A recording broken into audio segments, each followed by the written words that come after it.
fentanyl.com. This message is brought to you by the Ad Council. I have an echo. Do you have me on in preview?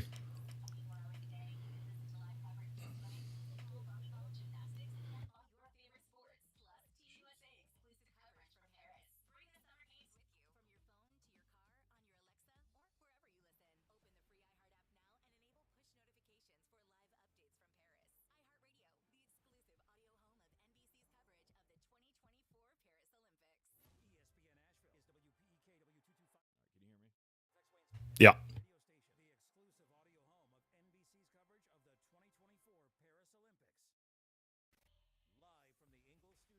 I can't wait to play with myself every day. The Sportsocracy.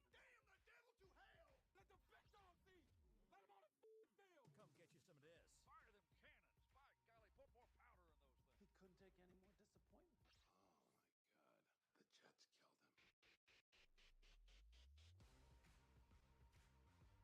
God. The Jets killed him. And welcome into the Sportsocracy on ESPN Asheville, 92.9 FM, 880 AM, 1400. The Sportsocracy is heard everywhere you go on the iHeartRadio app, seen everywhere on YouTube. Just go to thesportsocracy.com, click that live video link, subscribe to the channel, and you can join us in the chat. All your thoughts, questions, queries, everything will be answered in the YouTube chat throughout the program and here on the air on ESPN Asheville. Great to be back in town from the trip, the Living the Dream tour, Canton, Ohio, Cleveland, Ohio, and all spots in between. Had to jet through Jeremy country.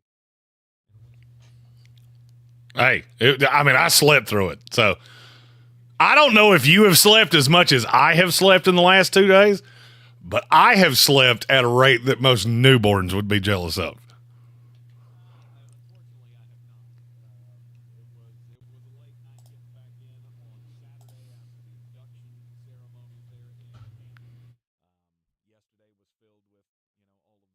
I didn't get to do with my family the rest of the weekend. So we went and saw Deadpool and Wolverine yesterday. It's quite awesome. I was so proud of myself that I never fell asleep. Of course, it's kind of hard to fall asleep during that movie because it is, 2 hours of nonstop hilarity and all of the cameos that your superhero-loving heart could want.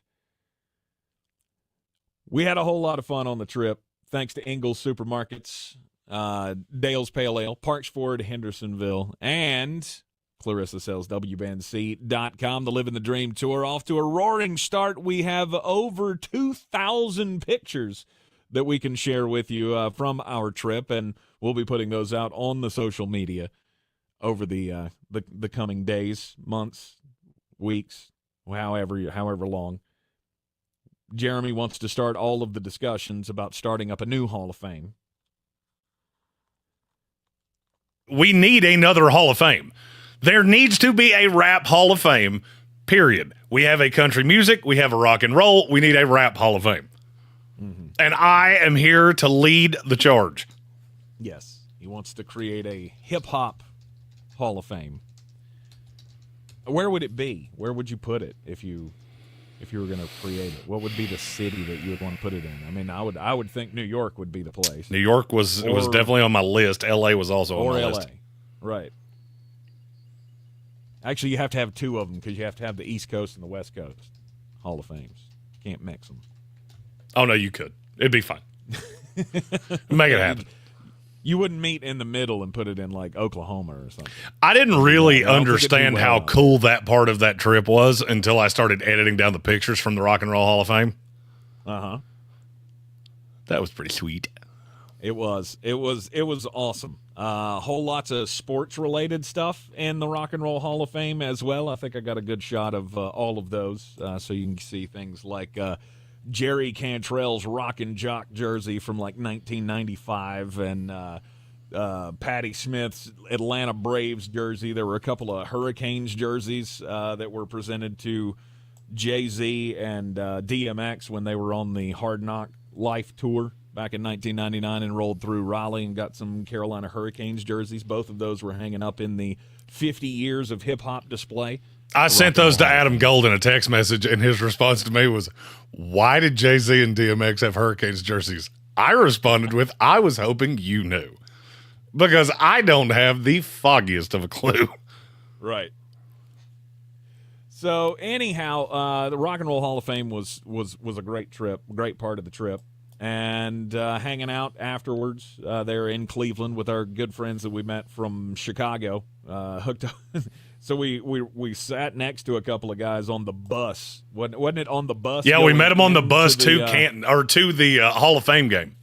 Yeah, they wound up becoming our Pro Football Hall of Fame besties. They did, and then met up with them again in Cleveland by chance. They were coming in and we were coming out. Hung out with those guys for a while, and then Saturday got up early, hit the rock or the Pro Football Hall of Fame museum itself. Went all throughout there, and then Tank fangirled out big time. I almost cried. You almost peed in public. I saw it. You were standing right in front of me. I was so giddy. I mean, if I was a dog, I would have peed in the floor. No doubt. Shaking my tail on my shoe, and then you would have gotten hit with more than a newspaper. Because as we were going through the Hall of Fame, right, they're getting ready for the Hall of Fame ceremonies and stuff. We're up on the second floor, coming out of the room that has all of the busts in it. And everybody kind of just stopped in the middle of the walkway. We go out there to find out what's happening, and they're cordoning off this area so all of the Hall of Famers can come in for their little mixer before they all got to go on stage. And so we just stand there as Hall of Famer after Hall of Famer parades through the little lobby there. And moment by moment, people kept dipping out, and I kept getting closer and closer, and then when Emmitt Smith walked 5 feet away from me, I was just like a little kid. I didn't really know how to react. I just kept hitting the button and trying to hold my breath and not cry. I'm not going to lie, looking at – okay, I mean this with all the love and affinity that I possibly can. Looking at the pictures that I took and looking at the pictures that you took, it was very obvious to me who did what. What do you the difference between the two pictures? Well, the height, for one, from which things were taken. Sure. That was obvious pretty quick. Then the how do I put this delicately? The overjoyed fangirl in Tank showed, because there would be runs of 50 pictures, and it was always of somebody super famous that he got kind of close to. Oh, yeah. Well, you want to make sure that you get the good shot. And then after Emmitt, I kind of calmed down a little bit. And then Warren Moon walks in. I see him head and shoulders above everybody else. And I'm like, okay, I got to get a good shot of Warren. So I'm like focusing in, really just keying in, making sure that I get a good picture of Warren Moon as he walks by me. As we're in the car going home, Jeremy's driving to the gas station, and I'm looking through the photos on the camera. I didn't even notice that Tony Dungy was standing right in front of Warren Moon. So I have pictures of Tony Dungy like 5 feet away from his face. I didn't even know he was there. And you left out that Tony Dorsett was directly in front of them. Yeah, Tony Dorsett. I got a lot of good shots of him because he liked to come in and out of the room. Yeah, like, he was really enjoying hamming it up. You know. Oh yeah, he was quite a joy during the whole ceremony. But it was just cool that anybody can go up there and do this. That's how we executed this trip. Was we didn't have backstage passes and media credentials and all of this. You can do this, and you can get that close to some of the greats that ever played this game. It just made it so much more. Like I said on Friday after the Hall of Fame game, everything up there just seemed so open and fan-driven, and you never ran into really an unfriendly face. No, the people of Ohio were great. It was all great. Now they're I mean, even the security guards and stuff were really, really nice. I was stuck on some of the people that worked in the Hall of Fame. Did you notice they were just completely? They were obsessed with football. I wanted to ask them, "Do you know anything else?" There was a guy giving a helmet demonstration, And every question, he had it just off the top. It didn't matter how outlandish the question was. And I really wanted to ask him, who's the president right now? Do you know? Because I'm not sure you Probably know. not. I'm Probably not no sure room you in could his be head. this vested in football and know anything else. Right. It was an awesome trip. I highly recommend any football fan needs to do that. And when you do, plan out your trip so that you do the Hall of Fame right before the game or right before the induction ceremony. And then you get to see everybody come in. As close as you can get to them, standing behind the partition, obviously. I accidentally made that a great decision. We were going to go to the Pro Football Hall of Fame on Thursday. I'm so glad we didn't. Especially with the rain delay, because we were stuck inside the Hall of Fame for 2 hours. And it was a room full of every name you could think of. There were 120 active Hall of Famers that were that were there for the weekend. They were all in the gold jacket room. So if you stood there long enough, you were going to see anybody you wanted to. Pretty much. What was your high water mark of the weekend? Oh, the high water mark of the weekend. And no, mine was not the fact that Dwight Freeney's wife hugged me. Although that was pretty cool. That was pretty cool. Not going to lie, that's in the top 10. The high water mark of the weekend for me probably had to be the induction of Steve Mongo McMichael. I've rarely seen, a common place where fans can come together to cry. But we did. We all did. And if you said you didn't, you're a liar. I did, and I think I'm part of the devil. And I cried. And I mean, I cried hard. He did. Thank God he had on the mirrored sunglasses, so you couldn't tell it all that much. But it was just a beautiful moment. I mean, it was a great moment. Look, ALS is awful. But if you didn't watch the ceremony, Mongo basically wrote his Hall of Fame speech before he lost the ability to talk. And so he had told Chris Berman, who was the master of ceremonies, I found this out later, he was the master of ceremonies because Mongo had told him all of these things. That's why they picked him. Mm-hmm. And so he had these conversations with Chris Berman, who could basically speak because Mongo couldn't. Then his sister read the speech that he had written when he got diagnosed with ALS.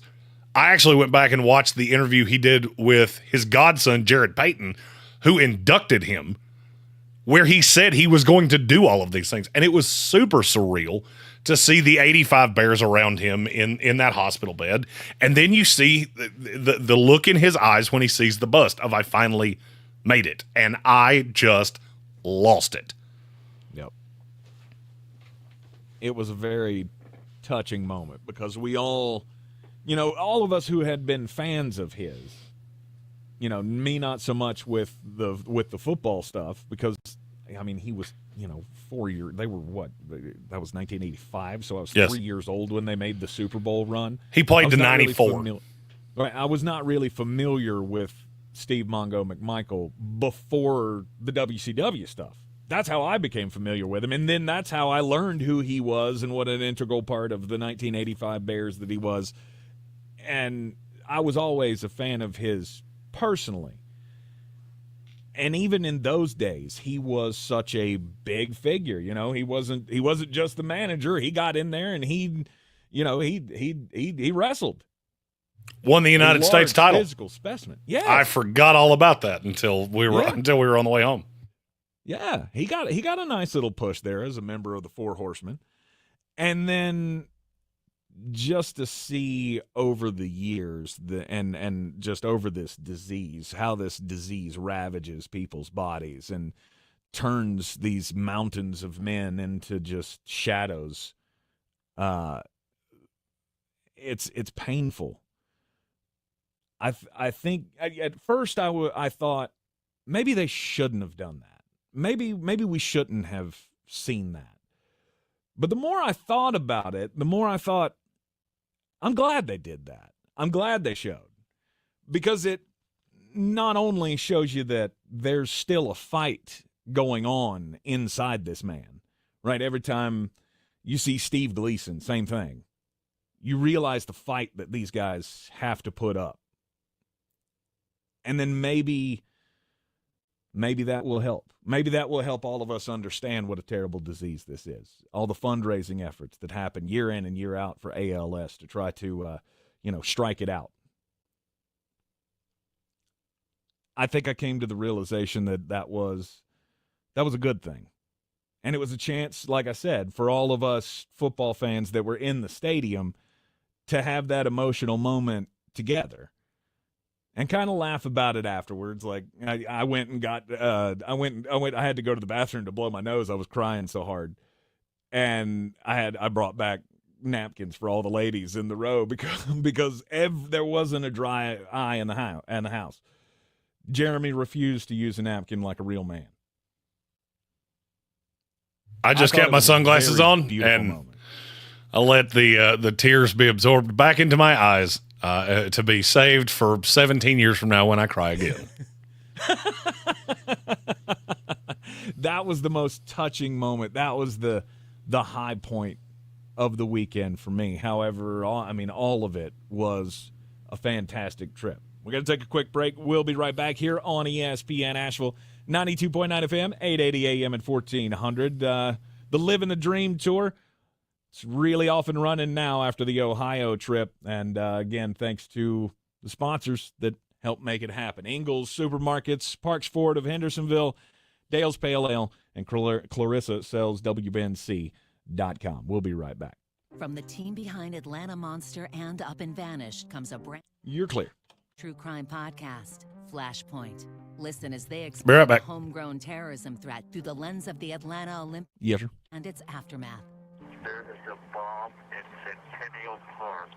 You have 30 minutes. Listen to Flashpoint on America's #1 podcast network, iHeart. Open your free iHeart app and search Flashpoint to start listening. In this week's Marketers Report, we hear about the importance of local radio from Allison Griffin, head of marketing at State Farm. iHeart has such a broad broadcast reach that is local, and for us to be able to touch customers with a local feel but at a national scale is so efficient and important for us. As the #1 audio company, iHeartMedia gives marketers access to the audiences, trusted influencers, and data you need to grow. If you're a marketer, go to iHeartResults.com. We need your help to protect your right to AM radio in your car. AM is always there in times of need with the key information for our community. The overwhelming majority of legislators support a bill to keep AM radio in cars, but time is running out. Please text the two letters AM to 52886 and ask Congress to bring this bill to the floor for a vote now. Text AM to 52886. Message and data rates may apply. You may receive up to 4 messages a month. Text stop to stop. A message from the station. Work is busy. And home? Mom! Pretty much the same. But you wouldn't know it because my skin doesn't look stressed thanks to Olay Retinol Body Wash. Its hydrating formula is packed with vitamin B3 complex plus retinol. I use Olay Retinol Body Wash to transform my skin from dry to moisturized and visibly renewed. Sure, I still have stress, but my skin looks amazing. Try Olay Retinol Body Wash for visibly renewed skin in just 14 days. Also try Retinol 24 Body Lotion. There's a lot of talk about heroes these days. Hey, buddy, you want to go fishing? The folks in the funny outfits with superpowers and spandex. All right, buddy, let me help you. But at Ingalls, we know that a lot of our heroes Now you look like a pro. are a little closer to home. They're the ones who give us what we need for those everyday adventures. That's why we look up to the ones who look out for us. Don't forget your fish food. Catch a big one. Ingalls, See you later, Dad. all Bye. the ingredients for family. If you're looking to buy, sell, or invest in real estate in the mountains, you need to call the agents at Clarissa Sells WNC, brokered by eXp Realty. Check us out online at clarissasellswnc.com. Download our free app on Google Play or the App Store. Type in Asheville Home Search. You'll be able to connect with our team and see all the for sale in our area. For more information, contact us today at 828-774-6343 or clarissasellswnc@gmail.com. Do better, be better every day. That's the Parks Promise. This is JW with Parks Fort Hendersonville, and I'm so excited to introduce our first Parks Promise community hero, the American Red Cross of Western North Carolina. The need for blood is so important, and in the summer months, the need is even greater. Did you know that you can donate every 56 days? Save lives this summer. Head to redcross.org to schedule an appointment or find a blood drive near you. Congratulations to the American Red Cross, our Parks Promise community hero.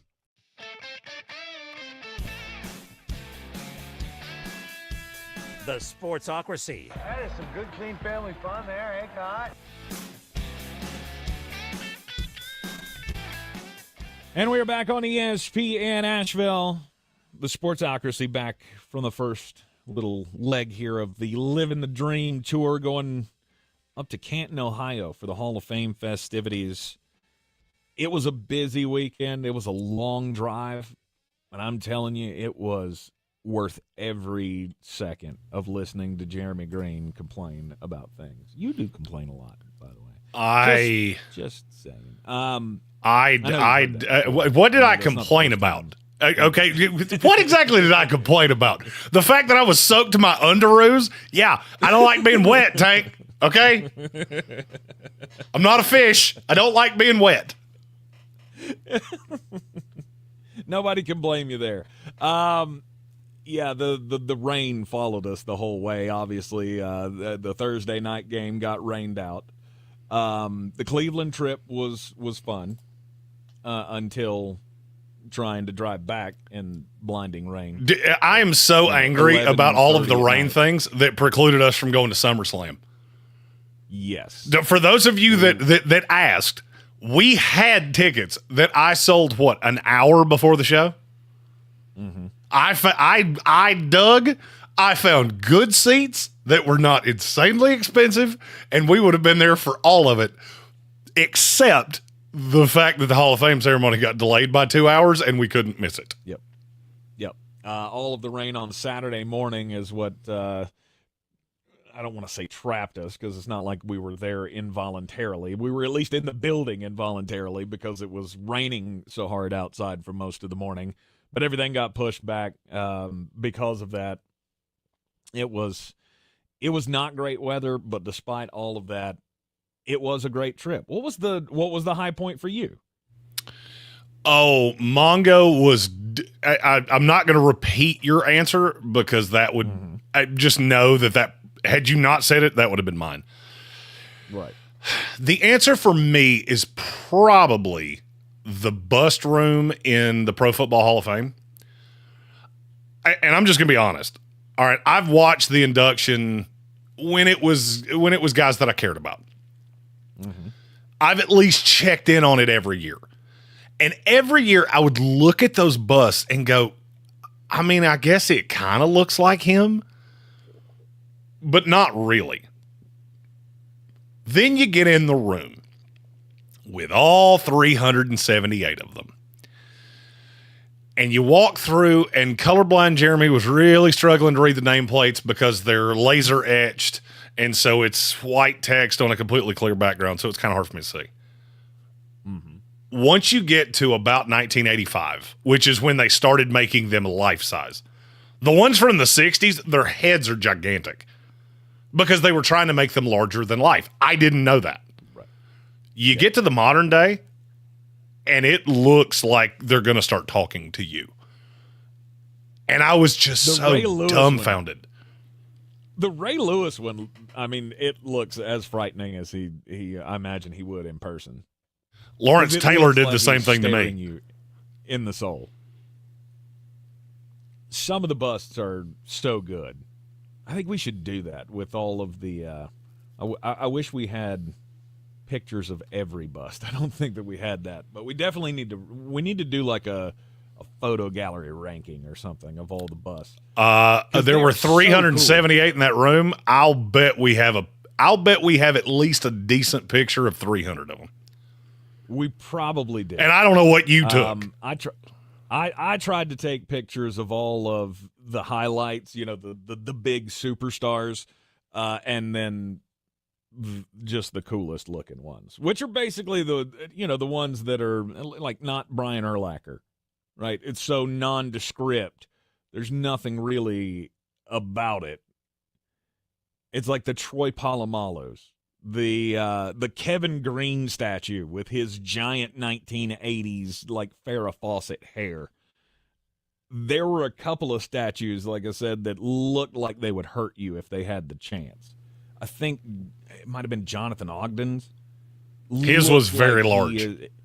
Like he was like they carved that while he was, in the middle of ripping a quarterback apart. Just that grimace that they captured on his face was priceless. All right, I have to ask you a question. It's because I am very football centric. I don't have a lot of other interests. Compare the Pro Football Hall of Fame to the Rock and Roll Hall of Fame. I want to see if you had the same takeaway. We didn't talk about this. I'm just, now that I've had the chance to sift through everything, it confirmed what I already thought. Okay. I hadn't really thought about a comparison between the two. I would say that my main takeaway with both of them was I thought these could be way bigger. I felt like I didn't get enough. The buildings weren't big enough. They didn't have as many wings as I wanted it to. The Rock and Roll Hall of Fame, if you're going to do all of the if you're going to do all of the genres represented, then everybody needs their own wing. I want a classic rock wing, I want a metal wing, I want a rap wing. I know there's so much out there, and I just felt like they were holding back on me. Some of the cool stuff that was in there. I thought it was funny. Just things that I didn't see because, I was on the lookout, obviously, for all Tampa Bay stuff. There was not a single artifact in there that was outside of the ring room that had anything to do with our Super Bowls. Either one of them. In the Rock and Roll Hall of Fame, I don't remember ever seeing anything because Brian Hall asked me, did you get a picture of a Kiss something? I don't remember seeing anything. There was nothing in the entire building about Kiss. Right. We took pictures of, I swear to you, we have something from every display in that building between Tank or myself. We basically split ways. We had 2 cell phones, we had 2 cameras, and we went, you know what? This is not going to be as much of a us. We're going to enjoy the displays that we enjoy. The things that we don't really care about, we're going to take pictures of. Because I knew he and I would have very different, there would be different things that we were invested in. The hip-hop side. You spent way more time in that hip-hop room than I did. I could have spent a day in that room. Everything and then out. I could have spent a whole day in that room, and I took pictures of virtually nothing. Thankfully, you took a lot. So thank you for that. That's what I started with today, and we'll be putting those out on our social medias.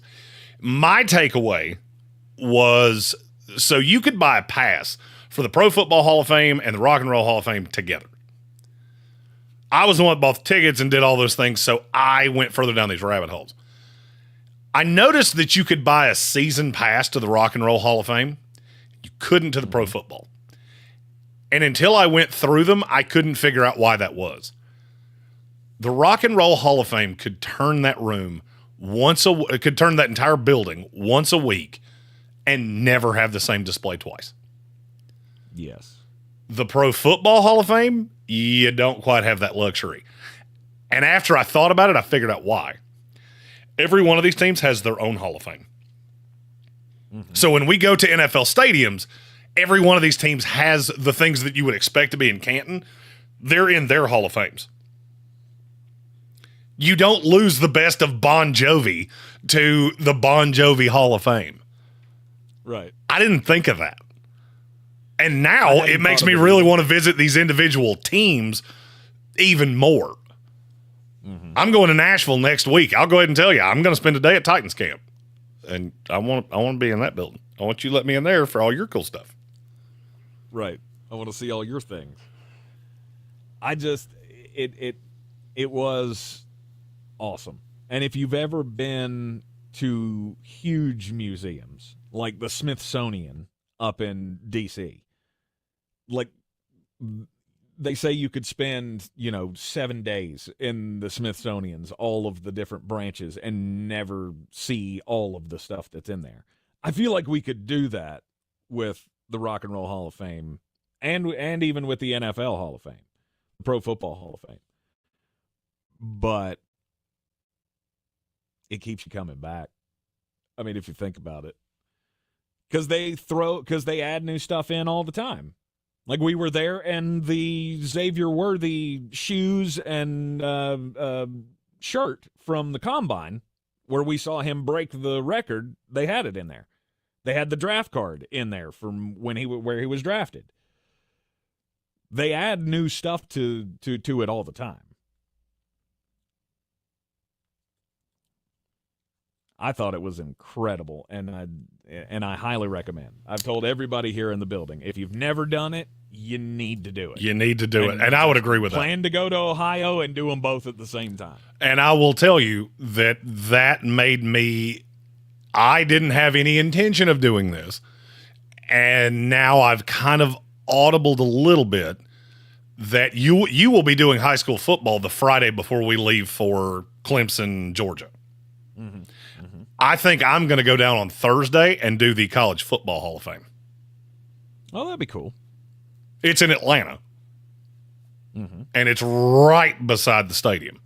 So I had not intended to do that, and now after seeing that, I think I want to. And now you want to. All right, there you go. It was an awesome trip. Again, thanks to our sponsors, Ingalls Markets, Parks Ford, Hendersonville, Dale's Pale Ale, and Clarissa Sells, WNC.com. The Livin' the Dream Tour officially underway. You're in the Sportsocracy, and this is ESPN Asheville. This is your Clear. Thank you. Weather forecast. All right, be right back. ESPN Asheville.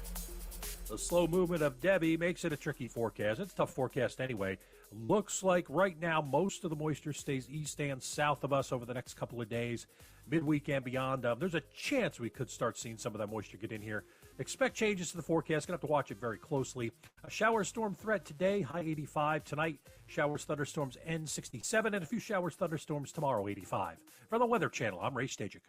This report is sponsored by WhatsApp. Me and the kids were always messaging. They LOL'd, I ROFL'd, but then I changed phone and the bubbles went green. But where there's a fill, there's a way. And I found a way to share what's in here. I'm tapping my heart. WhatsApp, the place to safely send messages between different devices. Message privately with everyone. iHeartRadio Olympics update. The U.S. has added to its medal count in Paris as the team of Seth Ryder, Taylor Spivey, Morgan Pearson, and Taylor Knibb won silver in the triathlon mixed relay, edged for gold by Germany. Knibb feeling nothing but gratitude. For blue skies and for a fantastic team, and they set me up well, and I'm grateful that we were able to race and have a great day. Meanwhile, Simone Biles with career medal number 11, a silver on floor exercise. For NBC's live coverage from Paris, search Olympics on the free iHeartRadio app. Win your way to our 2024 iHeartRadio Music Festival, presented by Capital One. September 20th and 21st. T-Mobile Arena here in Las Vegas. Streaming live only on Hulu. Keep listening for your next chance to be there.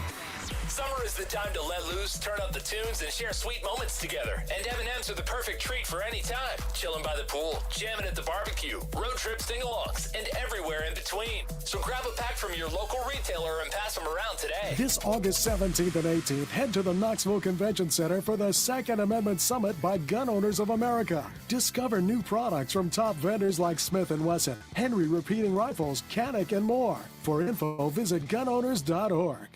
Attention drivers. Ingalls Markets is hiring experienced CDLA holders for our local fleet. As an Ingalls driver, you start earning paid time off on day one. Our local drivers earn an average salary of $75,000 a year, but that's not all. You'll also enjoy great benefits like medical, dental, and vision insurance, plus a 401k with company matching and weekly pay. If you have a year or more of driving experience, apply online today at inglescareers.com. That's inglescareers.com. Showtime Sports and Mountain Graphics have teamed up under new ownership by an Asheville native to better serve our community with the finest custom apparel and unique branded items at the best price. Showtime Sports and Mountain Graphics can customize whatever you, your team, business, or local group may need through high-quality screen printing, embroidery, and laser engraving right here in Asheville. Free personal delivery within Buncombe County and a reduced delivery fee anywhere in Western North Carolina. Visit ShowtimeSportsAVL.com and MountainGraphicsAVL.com. Your one-stop custom apparel shops. This summer, Dale's Pale Ale salutes freedom. Freedom in fabric, or the fabric of freedom. Denim Dale's available for a limited time in the blue jean box. Dale's salutes everyone who works hard, plays hard, and relaxes hard. Life's more than about what you pack in your denim. Though, we're packing beer, so we win. Seize the Dales. Unwind in style with a cool breeze up the jorts. Just look for the beer in the blue jean box. Boy, you must be outside your mind. The Sportsocracy. Just a bit outside. He tried the corner and missed. Welcome back into the Sportsocracy on ESPN Asheville. Jeremy, the Olympics continue to give us headline after headline, and I know they're not getting your eyeballs on the live action, but even you have to find, some humor in the things that have been going on at the Olympics. Humor, or if you're asking me, can I make fun of these things? Absolutely, I can make fun of these things. Yes. Do they get me to watch it? No. No. We didn't expect that. But sometimes things happen, even in sports, that you don't really want to watch, that catch your eye. And, well, there was an eye catcher. I guess this was, what is this? I think it was Thursday that this came out. And I got a phone call from my mom yesterday. I had not seen it. And she said, "Oh, my God, have you seen the pole vaulter from the Olympics?" I had not. But apparently it had gone so viral that even my mom had seen it. And that was when I had to, finally pay attention to the story. So France, they have a pole vaulter, and his name is Anthony Ammirati. And Anthony was, trying to make his way to the gold medal in the pole vault competition. 21-year-old who's been on a meteoric rise, has been, placing high at world championships and such over the last few years. Well, he ended up finishing 12th in the pole vault final because he didn't clear the pole completely. So he got the body over, but not all of it. He had one problem, and that was his person. His person? Person. His wife. Yeah, so his wife. Say, that was his wife. That's his special person. No. Little Tony. little Anthony got in the way. Oh, so you mean he was twanging the magic clanger on the pole?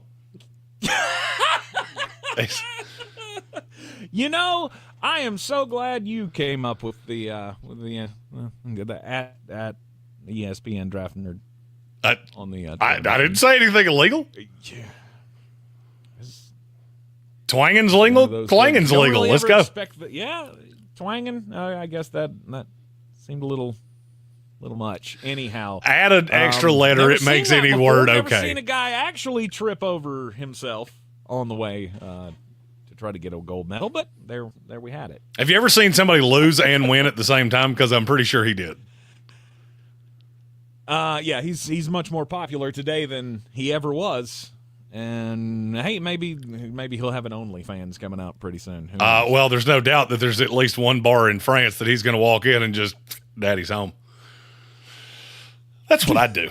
At least that's me. My story is about the gift that keeps on giving, which is Deion Sanders and the Colorado Buffaloes football team. Have you seen the latest article to come out of Boulder? No. It's from Athlon, which I've heard of, but I don't know exactly what it is. This is, I'm not going to call it a hit piece because a hit piece insinuates that it's not accurate. Former players have come out and they have some issues about how things are being done. I'll read you a couple quotes. One of them from a player whose name was withheld out of fear of retaliation. It's like a real-life Grand Theft Auto video game. There are many distractions with fights, guns, and money floating around. The environment is unlike any I've come from before. Another who was talking about Kamani McLean, the 5-star cornerback that got into the doghouse with Deion Sanders, and now maybe we understand why. Kamani was taking a lot of heat from everyone. At the same time, Coach Prime was saying he was in the doghouse and needed to improve. Kamani was getting bullied by Shiloh Sanders. After the Oregon State game, Shiloh slapped him several times, which left Kamani screaming, "I'm going to kill you," repeatedly. After that, you could tell he wasn't mentally there. It's hard when the coaches you trust are calling you derogatory names on the practice field. Wow. How does he still have a job? Like, if half of this is true, how is he still employed? His son slapped a 5-star to the point of he told him he was going to kill him.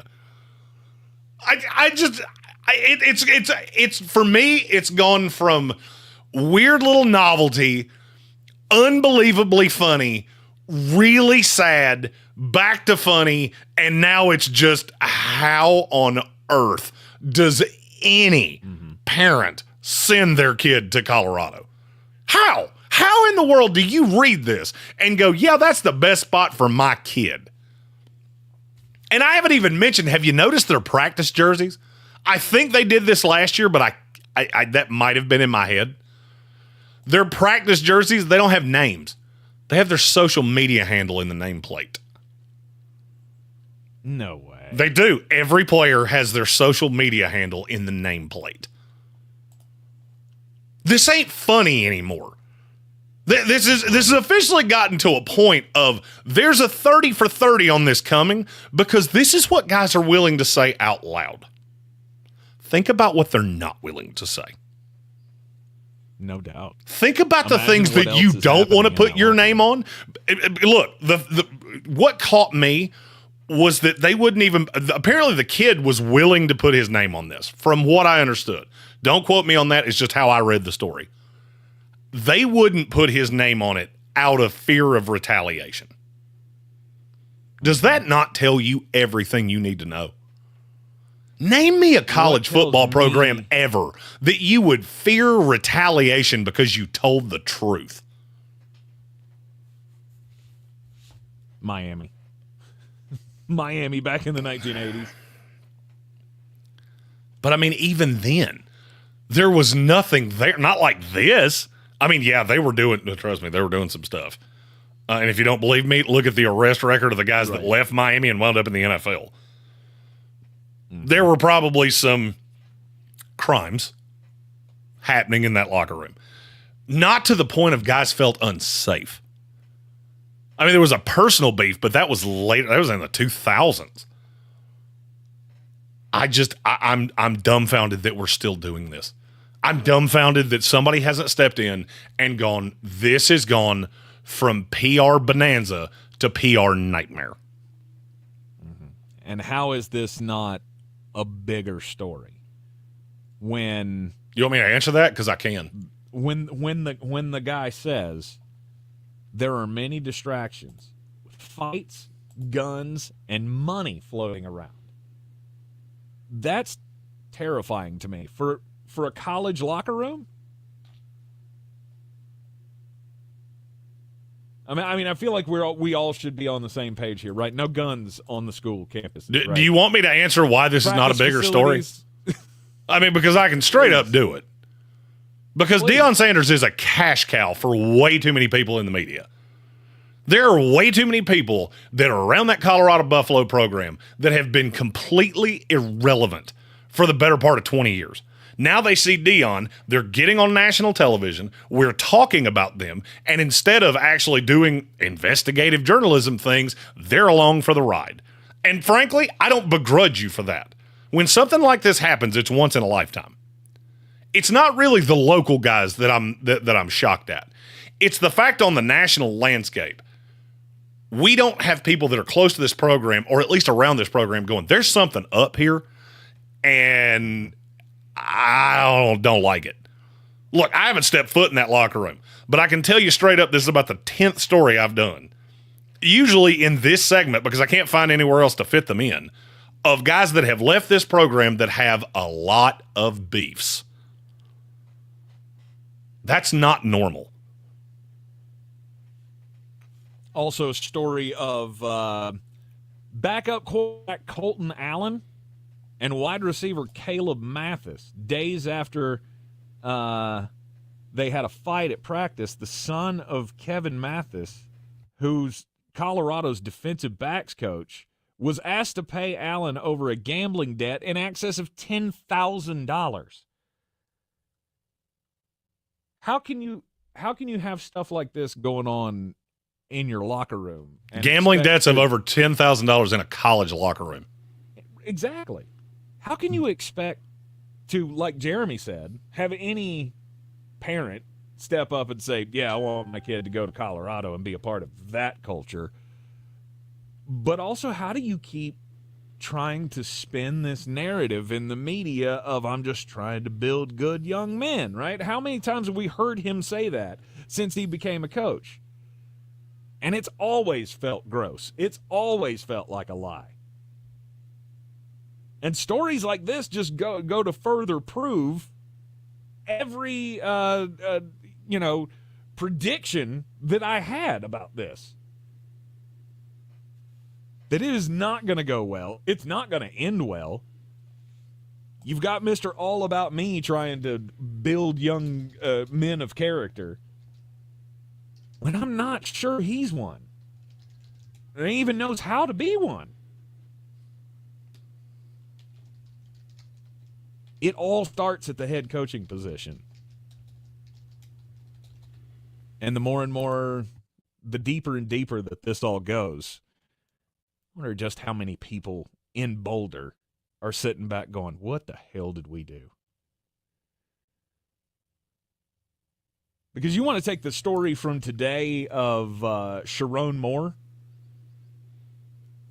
That's nothing to me compared to this.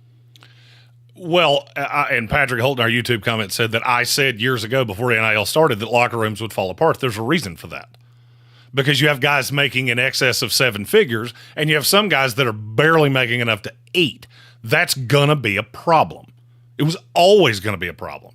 There's no cap. There's absolutely no ability for the school to intervene in any of these things. And so basically the point guy for the Colorado Buffaloes right now is Deion Sanders, who, I'll be honest with you, I've met him before, and he was a nice enough guy. I don't have any problem with him. If you're looking at my setup in the Ingles studio, there's a Deion Sanders signed Florida State helmet behind my head. I grew up loving Deion Sanders. This is not me trying to attack him. This is me saying we have made this guy something he's not. He's not a great head coach. He's not a great leader of men. And if you don't believe me, look at his track record of guys that run away from these programs like it's on fire. There's a reason for that. He obviously plays favorites. I've heard that out of dozens of transfers' mouths. So either they're coming together to really coordinate these stories, or they're telling you the truth. And I just don't know how far you let this go before somebody jumps up and goes, are we going to put a stop to this? I mean, because guns and drugs and money and things like those in locker rooms, which I've heard every bit of this before. You know, the last time I heard that was with the Washington Wizards. Back in the Gilbert Arenas, Javaris Crittenden days, and I think we all remember how that ended. Mm-hmm.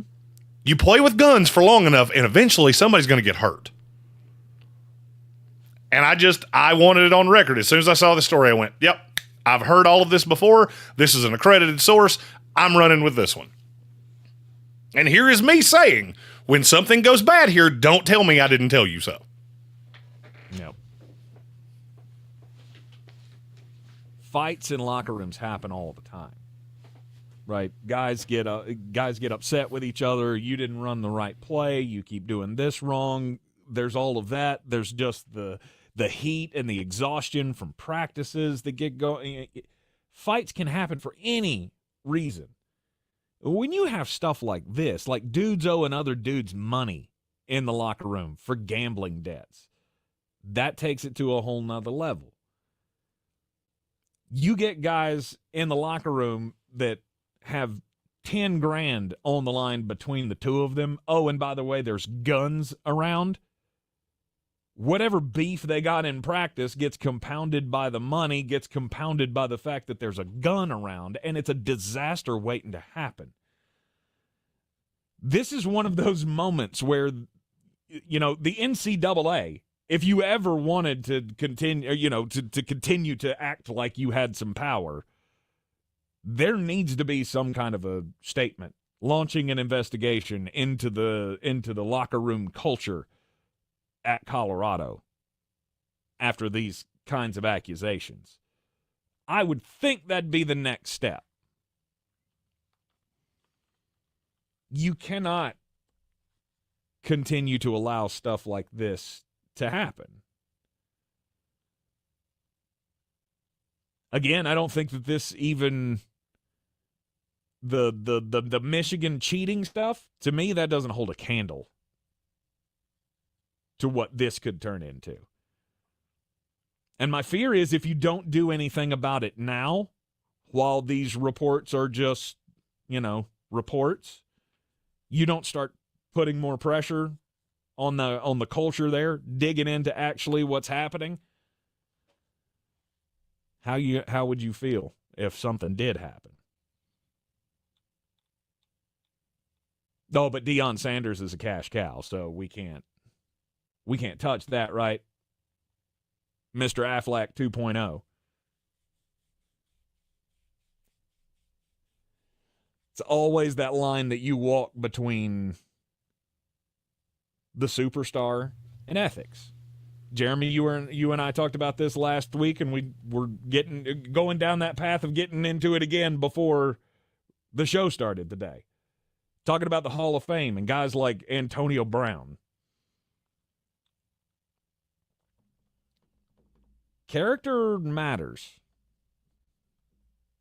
When you're a forward-facing business, you got to be careful who you give the power to be the face of your game. Well, and there's a huge difference between what you just said there. Nobody is entrusting Antonio Brown with 90 scholarship athletes. Absolutely not. But I'm saying the reputation matters. Or it should anyway. It does. Right? This is such a different scenario. You've been banging the drum that Antonio Brown doesn't get in the Hall of Fame, and I'm telling you straight up, not only will he will do it quicker than you think. Mm-hmm. But that's personal accomplishment. That's individual accomplishment. The NFL has shown, whether it was Ray Lewis, Marvin Harrison, there have been a lot of examples of this. We, in the Hall of Fame, we're dealing with your accomplishment on the field. That's a whole nother ballgame from this. This takes nothing away from the player that Deion Sanders was.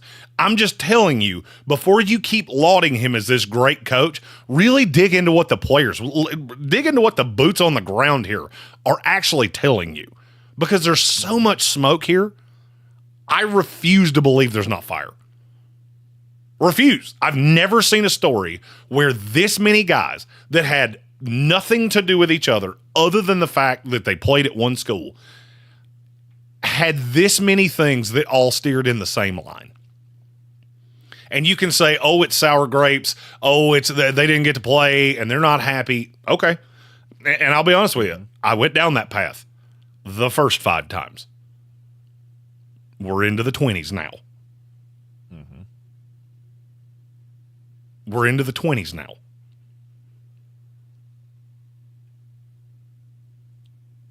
Can you look past all of it because of the money? To me, that's always a question when you have situations like this. And Deion, to me, is no different. The guy is encouraging dudes to fight at practice. To me, that sounds insane. I don't think I've heard of a coach doing that. Have you? Have you ever had a coach that went, yeah, you guys need to fight this out right here, right now? Depends it seems on like an odd way to handle that. It depends on the level that you're talking about. In terms of, strapping it up and we're going one-on-one against each other, absolutely. In terms of we're going to just throw haymakers at each other, no. Fist fights. Yeah, I was good. I was very lucky that I had great coaches growing up, and no, none of them ever said, hey, you two should go out behind the barn and beat the smoke off each other. Mm-hmm. Now, I'm not going to tell you that they didn't say, hey, if things get a little physical during this play, we're not going to stop it up to a certain point. I can't tell you that never happened, but it was always in a structured way. Mm-hmm. Mm-hmm. Apparently, on more than one occasion, Deion Sanders has encouraged his players in the middle of practice to square off in fistfights. That's insanity to me. It is to me too. Strapping the helmets on and let's do an old Oklahoma drill or something. Let's get the fire out of you. Whatever we can do. I get the Oklahoma drills like outlawed or whatever. But whatever. That's handling your business on the field. This is not how you handle your business on the field. No. You don't encourage teenagers to get out there and fist fight each other. And you damn sure don't run a locker room where dudes are gambling and owing each other $10,000 and you got guns just around the locker room. This is still supposed to be somewhat of an educational setting. Last time I checked, guns aren't allowed on campus property. Maybe I'm wrong about that, but I feel like, especially in Colorado, that's a rule. It's all just going to come crashing down at some point. And in my opinion now, it's the sooner the better. The sooner we can get to the bottom of this and stop it, maybe the better off Colorado University will be and all of the players as well. Well, and that's and I agree. Speaking of houses of cards coming tumbling down, we have a story that has come out in the last couple of hours that I think might be the most predictable thing that I've ever seen in my life. It's about an NFL quarterback and maybe, just maybe, his belief that the grass was greener on the other side, and now he's figured out that it's not. You're in the Sportsocracy. This is ESPN Asheville. If you've ever thought about Botox treatment before, then your dentist might You're clear.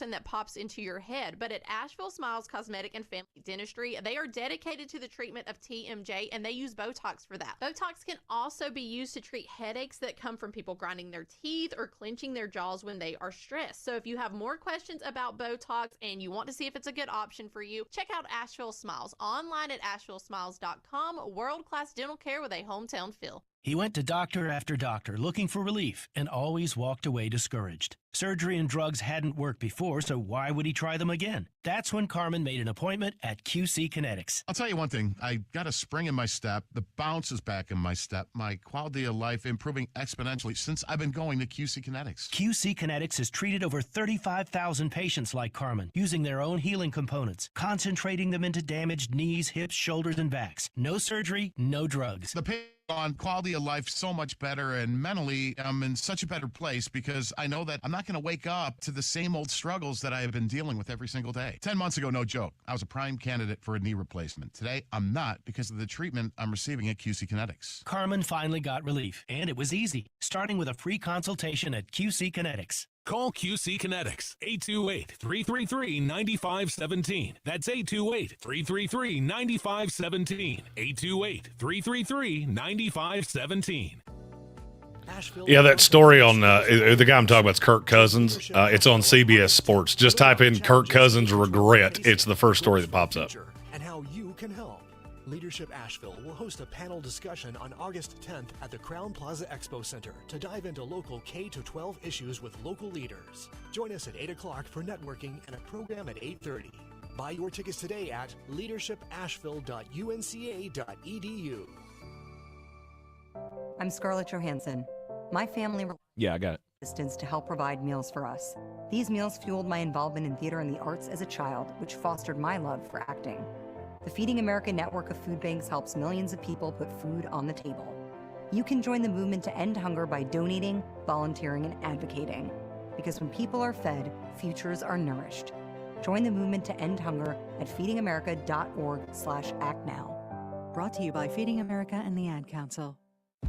At Ingles, whether we're celebrating Friday night rivals, televising college basketball games, bringing the Fan Fest to semi-pro soccer, or taking you out to the ball game at your minor league park, it's all in the bag. Ingles, low prices, love the savings.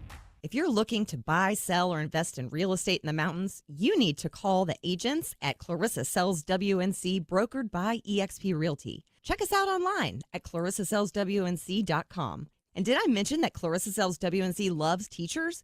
We love teachers so much, we're giving back 25% of our commission at closing. For more information, contact us today at 828-774-6343 or clarissasellswnc@gmail.com.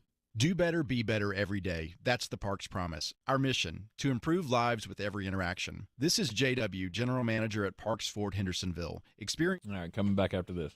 ParksFordHendersonville.com. That's ParksFordHendersonville.com. Yes. Looks like there's a cue to call, too. WMFX Waynesville, Ten. our radio station, the exclusive audio home of NBC's coverage of the 2024 Paris Olympics. Now, your chance at $1,000 and a trip to our iHeartRadio Music Festival. Text the nationwide keyword LUCKY to 200-200. You'll get a confirmation text and info. Standard data and message rates apply in this nationwide contest. That's LUCKY to 200-200. The Sportsocracy. It fires me up, man. I love it. Say it one more time. The Sportsocracy. Shake it back! Beer City's best sports talk. It is gross. Just earlier. They are mature, actually. You just have to get to know them better. Your lunchtime dose of dumbassery. Live from the Ingles studio.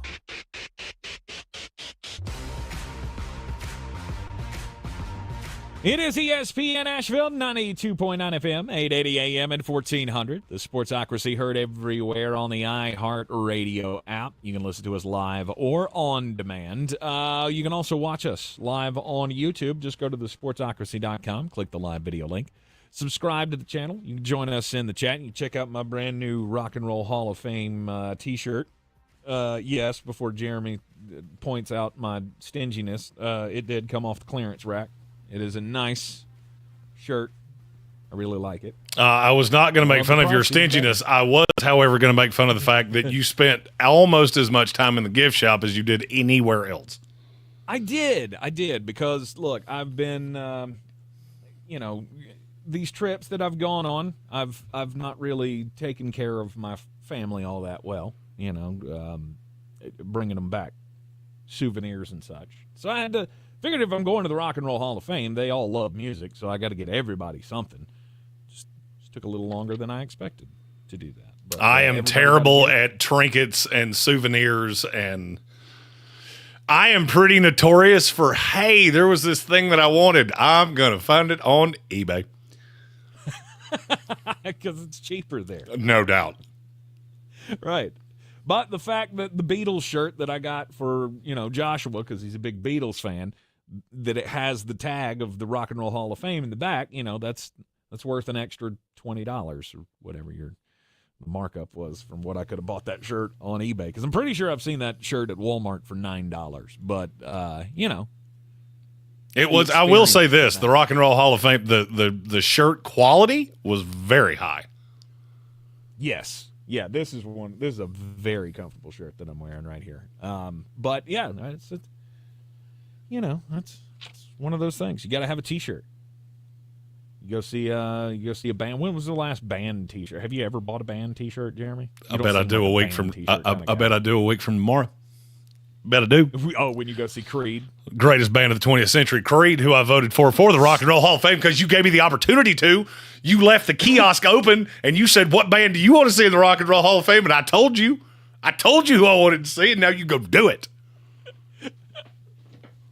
There is. You can register your vote for the next band to be in there, and Creed they've got a tote board that shows you all of the votes. And Creed was at 54 on that list? They were at 47 after Jeremy voted for him. Let's go. What? 47, okay. Because there was a big tie, and I broke it. Maybe one day Creed will make it into the Rock and Roll Hall of Fame. That's an induction I would actually go see. I do agree with the tote board, though.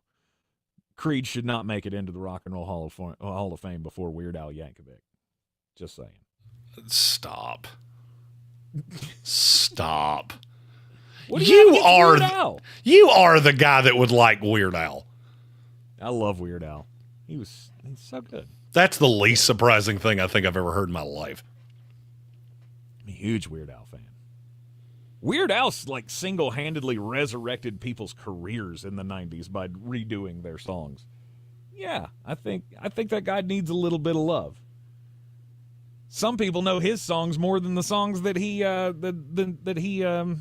parodied. Yeah, that's the word I was looking for. Yeah, anybody that knows a Weird Al song better than the song it's parodied from, we need to talk about your musical taste, and that's coming from a guy driving 8 hours to see Creed. We are back fresh off the trip from Ohio, where we saw the Pro Football Hall of Fame induction ceremonies on Saturday. We saw the museum on Saturday.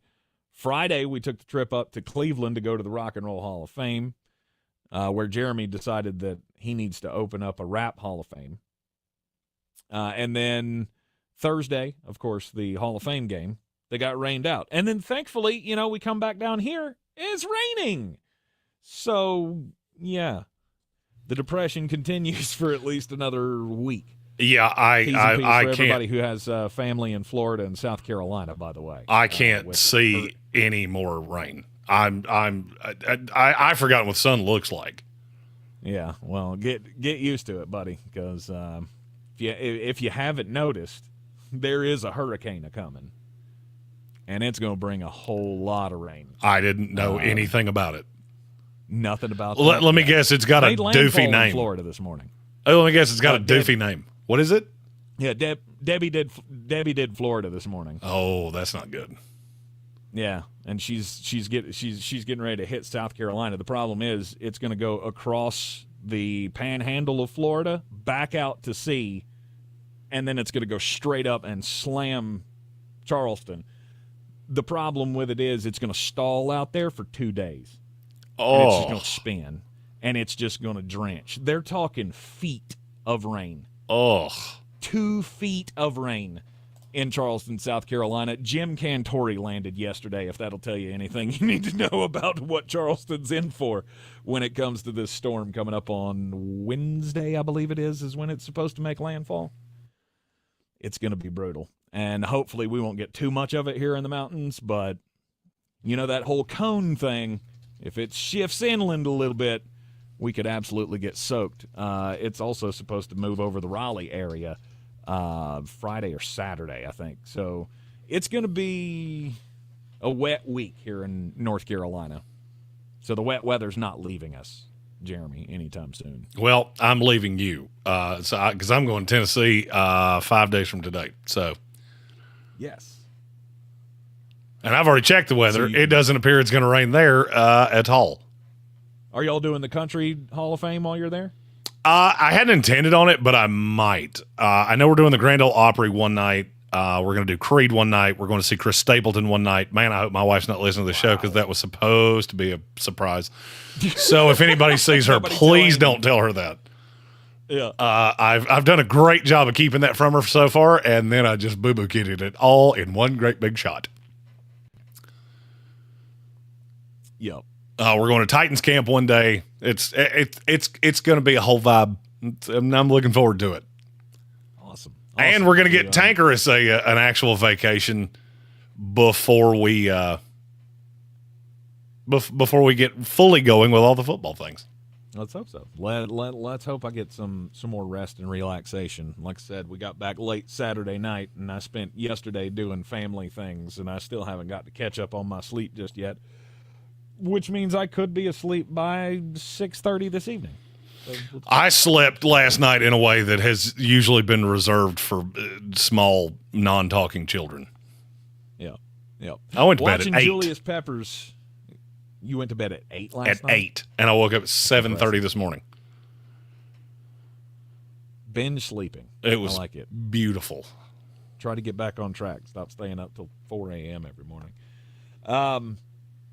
Watching Julius Peppers get inducted into the Pro Football Hall of Fame was pretty special for us, being North Carolina boys and having ties in one way or the other to Julius, and people that know Julius. It was one of those moments that was really cool to say I was there for it.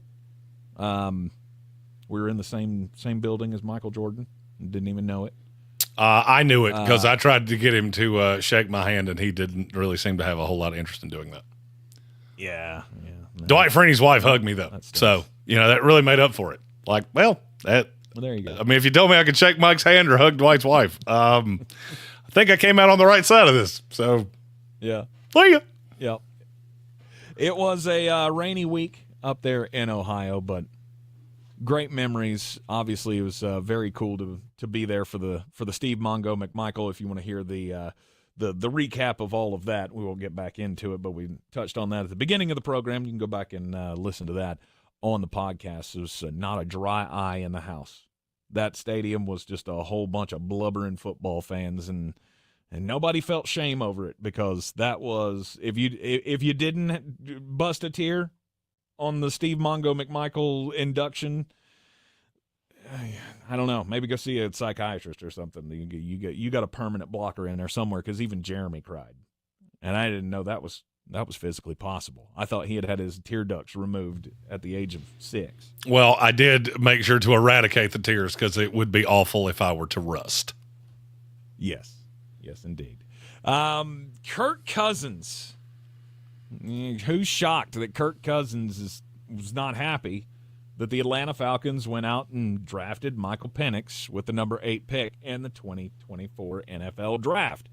And now I guess he's finally out there talking about it. He's kind of opening up with the management. Well, basically, he did everything short of saying that that he regretted going to Atlanta. We all know that he does. What he did say is he would have given more consideration to staying with the Minnesota Vikings on a 1-year deal had he known that Atlanta would be going with the quarterback in the first round. Of course you would have. Of course you would have. And do you remember, Tank, look, I want you to go back in the back in time machine and recall what I said when we were at the draft and Michael Penix got drafted. What did I say was going to happen in the first week of Falcons training camp? That he was going to be asked about this. That Michael Penix was going to light it up because he has the kind of arm that looks phenomenal in 7-on-7s and in shorts. And all of a sudden, we would be talking about this all over again. And guess what happened? Go check the Falcons' social media. Mm-hmm. It's a whole mess of Michael Penix doing Michael Penix-y things. And now I say all of that to ask you this. If you had to make a bet on how long Kirk Cousins is the starting quarterback of the Atlanta Falcons, what would your bet be right now? And I asked that in a very open-ended way for a reason. I would say 2 years. Because they can get out of that deal in 2 years, right? They can get out of that deal in a year. Oh, really? In 2025, post June 1, they will owe him $0 US. Because they owe him $40 million guaranteed.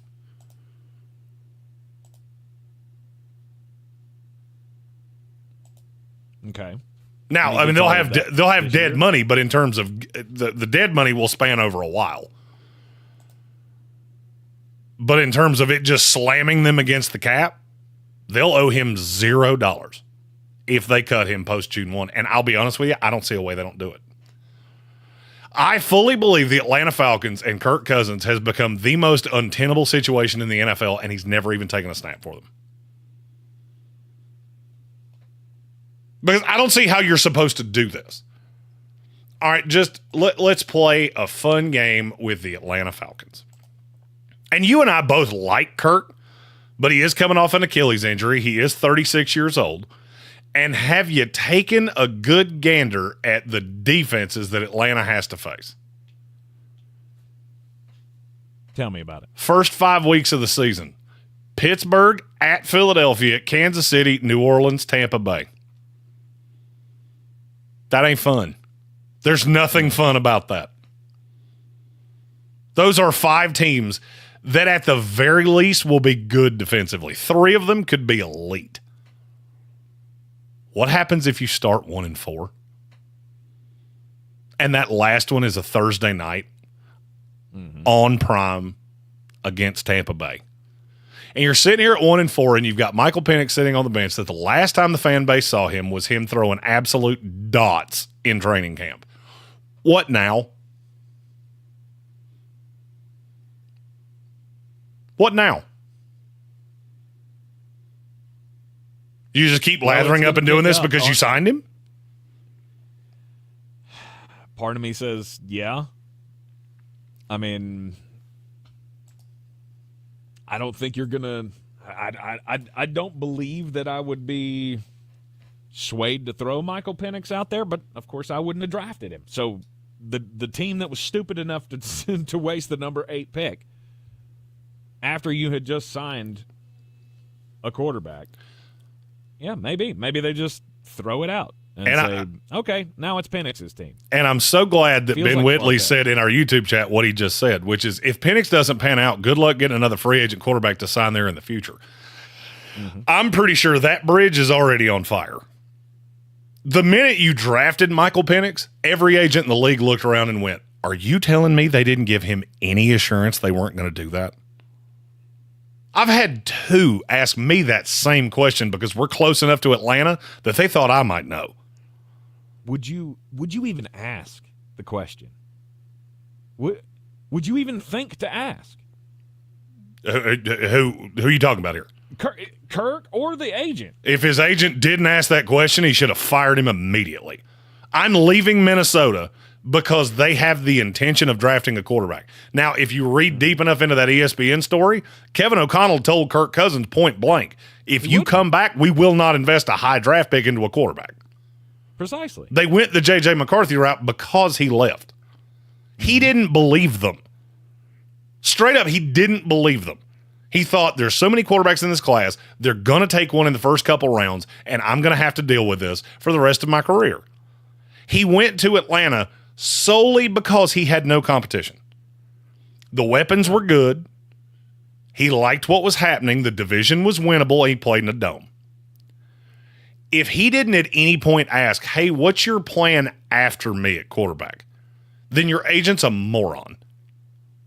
And I don't believe there's not an agent I know that wouldn't have asked that question in the first 5 minutes. If you sign my guy, are you going to take a quarterback in the draft? What is you wouldn't ask it that specifically. You would ask, what is the exit strategy for Kirk? Are you planning on taking a quarterback this year? Would you plan on taking one next year? Would you be looking at adding a free agent going the Tom Brady route where one guy leaves and I bring in a vet? What is your goal? How long do you want my guy?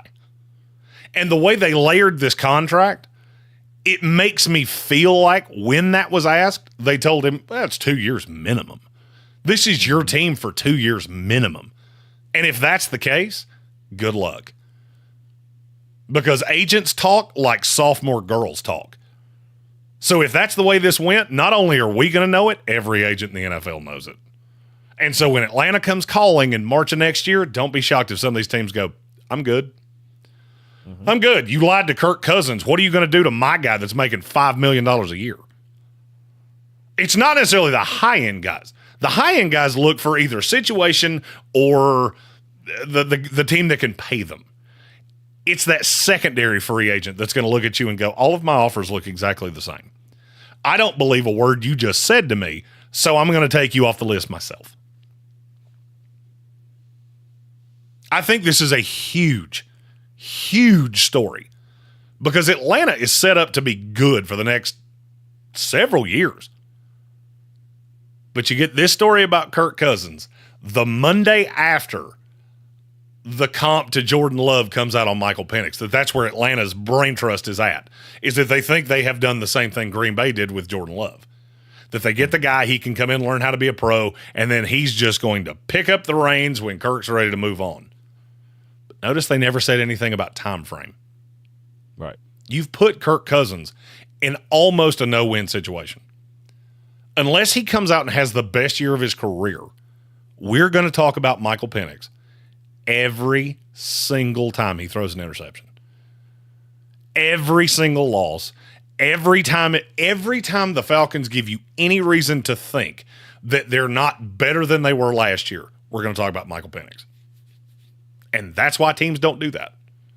There was a big difference between having Aaron Rodgers with Jordan Love sitting behind him, because Aaron was going to get as long as he wanted. Aaron will be the quarterback of the Green Bay Packers until Aaron doesn't want to be the quarterback of the Green Bay Packers anymore, and that's exactly what happened. Kirk Cousins is not getting that same platitude. That's the difference there.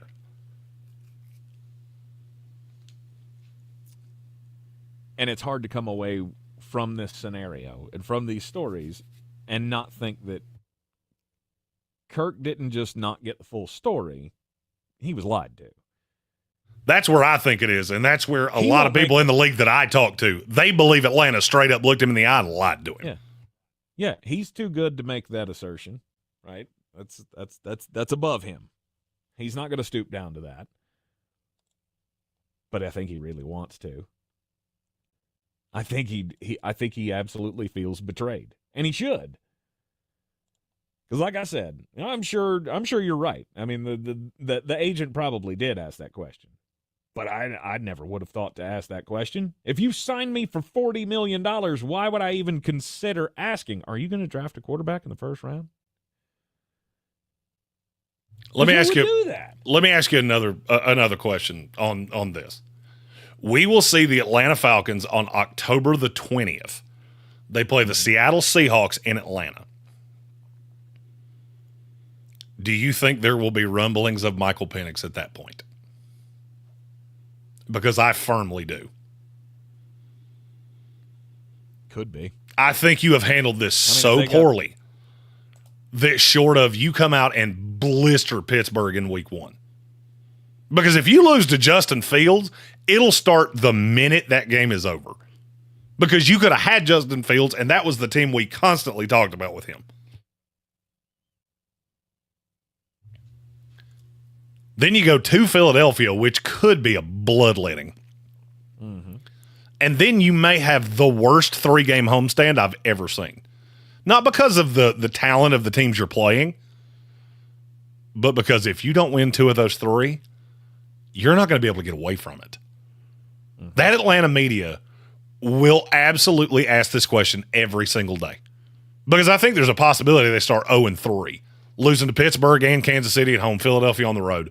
Then you get 3 in a row in the division, and you better pray you win all 3 of those. Because if you're less than 3-3 and have less than 2 division wins coming out of that, it is going to be the most untenable situation probably in the NFL, and that's in a league with the Dallas Cowboys. I think it already became untenable. Now it's just where's the line? When does that decision get made? And how does Kirk play this? I mean, he's going to play it like a professional, right? But you remember the... Well, I mean, he is playing it like a professional, but he's also leaving this very open-ended. Even this, I would have given more consideration to Minnesota. Why would you say that? All right, the playing it like a vet. If you're playing it like a vet, you would have never opened this can of worms. Ever. But you feel like they lied to you, and so now I don't have to protect you anymore. You burned me. And this will turn into a jilted liver thing really fast. I'm not sure we're not already there. And that is the interesting part of this. I'm not 100% sure he finishes this year in Atlanta. I know that sounds wild to think right now. Yep. But I also think there's a possibility. There are quarterbacks in this league that get hurt every single year. And if you've got a team that is legit competitive and a quarterback goes down, I wouldn't be shocked if they found a way to bring in Kirk Cousins. We talked about it last year with the Jets. He just got hurt. And there were, I don't know how formative the discussions were, but it was at least discussed.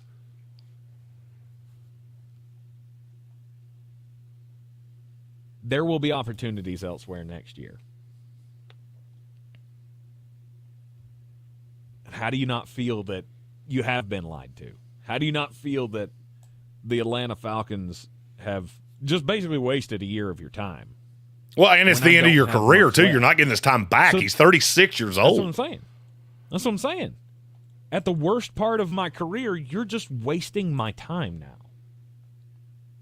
And I have such a finite amount of games that I can still play in this league. And now you've just put a thumb in the eye of my career, basically. Because depending on how poorly this goes, it'll be something that we'll never forget. You're in the Sportsocracy. This is ESPN Asheville, 92.9 FM, 880 AM, and 1400. We'll be right back. From the team behind Atlanta Monster and Clear comes a brand new investigative true crime podcast, Flashpoint. Listen as they explore the homegrown terrorism threat through the lens of the Atlanta Olympic bombing and its aftermath. There is a bomb in Centennial Park. You have 30 minutes. Listen to Flashpoint on America's #1 podcast network, iHeart. Open your free iHeart app and search Flashpoint to start listening. My son loves to fly kites, but my active psoriatic arthritis can sometimes hold me back. Now with Skyrizi to treat my skin and joints, I'm ready to go. Skyrizi, risankizumab Riza, a prescription-only 150 milligram injection for adults, helps with less joint pain, stiffness, swelling, and fatigue. For those who also have plaque psoriasis, 90% clearer skin is possible with just 4 doses a year after 2 starter doses. Don't use if allergic to Skyrizi. Serious allergic reactions and an increased risk of infections or a lower ability to fight them may occur. Before treatment, your doctor should check for infection and tuberculosis. Tell your doctor if you have an infection or symptoms such as fever, sweats, chills, muscle aches, or cough, or if you plan to or recently received a vaccine. With Skyrizi, there's nothing like clearer skin and better movement, and that means everything. Ask your doctor about Skyrizi today and visit skyrizi.com or call 1-866-SKY-RIZZI to learn more. Introducing KFC's $10 Tuesday. Get 8 hot and juicy drums and thighs for just $10. Taste it for yourself. Every Tuesday, only at KFC. It's finger-licking good. Prices and participation vary. Tax, tips, and fees extra. Take advantage of Zero Res Carpet Cleaning's Back to School BOGO sale. For a limited time, get 2 rooms cleaned plus 2 additional rooms cleaned for free. Use promo code BOGO when scheduling online at ZeroResAsheville.com. This summer, Dale's Pale Ale salutes freedom. Freedom in fabric, or the fabric of freedom. Denim Dale's available for a limited time in the blue jean box. Dale's salutes everyone who works hard, plays hard, and relaxes hard. Life's more than about what you pack in your dinner. Though we're packing beer, so we win. Seize the Dales. Unwind in style with a cool breeze shorts. Just for the beer in the blue jean box. If you're looking to buy, sell, or invest in real estate in the mountains, you need to call the agents at Clarissa Sells WNC, brokered by eXp Realty. Check us out online at clarissasellswnc.com. Download our free app on Google Play or the App Store. Type in Asheville Home Search. You'll be able to connect with our team and see all the available homes for sale in our area. For more information, contact us today at 828-774-6343 or clarissasellswnc@gmail.com. Attention drivers. Ingalls Markets is hiring experienced CDLA holders for our local fleet. As an Ingalls driver, you start earning paid time off on day 1. Our local drivers earn an average salary of $75,000 a year, but that's not all. You'll also enjoy great benefits like medical, dental, and vision insurance, plus a 401k with company matching and weekly pay. If you have a year or more of driving experience, apply online today at inglescareers.com. That's inglescareers.com.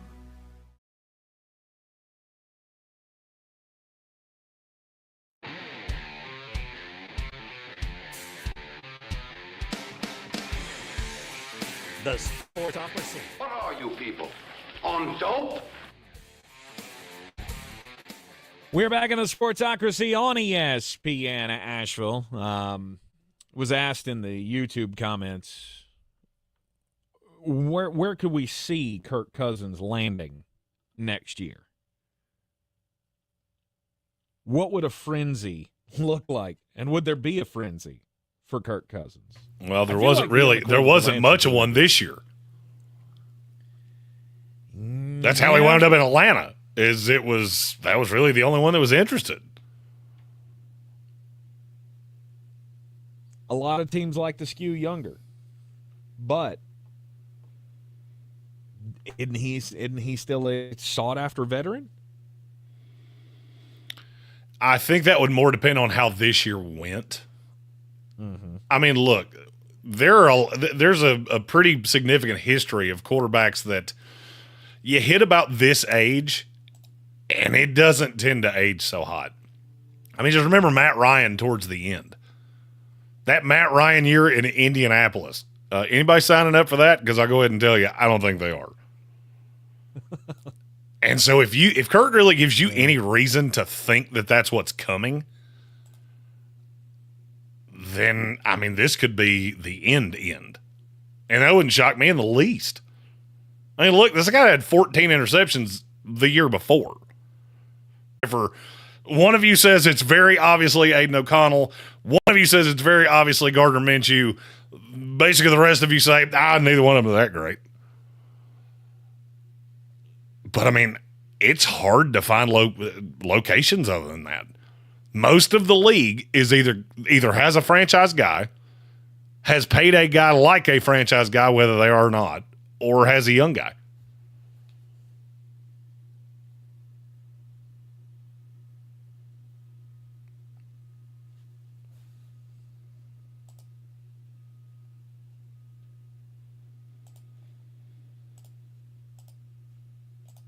You have candidate in, Russell Wilson and Justin Fields. Say both of them are god-awful. Do I want to go back down the veteran path again? Do I think my window to win still exists enough to make that make sense? Are you going with Pittsburgh? Cousins? Yeah. I would say it's more likely that Justin Fields takes the reign of that job and he's the guy for the next 2 to 3 years. That's where I think we're at right now. That way as well. And that's what I think as well. But I'm saying if it goes poorly, would Pittsburgh want to try to go down that path again? Maybe. With Kirk Cousins and a rehab guy, or do we just throw another dart and try to go young again? Well, I mean, the last dart that you threw trying to go young may not be the backup quarterback for the Philadelphia Eagles. So right. I mean, you would have failed doing both, so I don't think either one's going to preclude you from doing anything in the future. Yeah. You're in full scramble. It's just there's not a lot of teams in this league that are in full scramble at quarterback. Mm-hmm. And I would argue that your former team is one of them. Although if I hear one more time that J.J. McCarthy has not thrown an interception, you're right. He hasn't. He's also playing against the backups. He's not taking first-team reps. He shouldn't be throwing interceptions. He's playing against guys that are going to be tiling floors 3 weeks from now.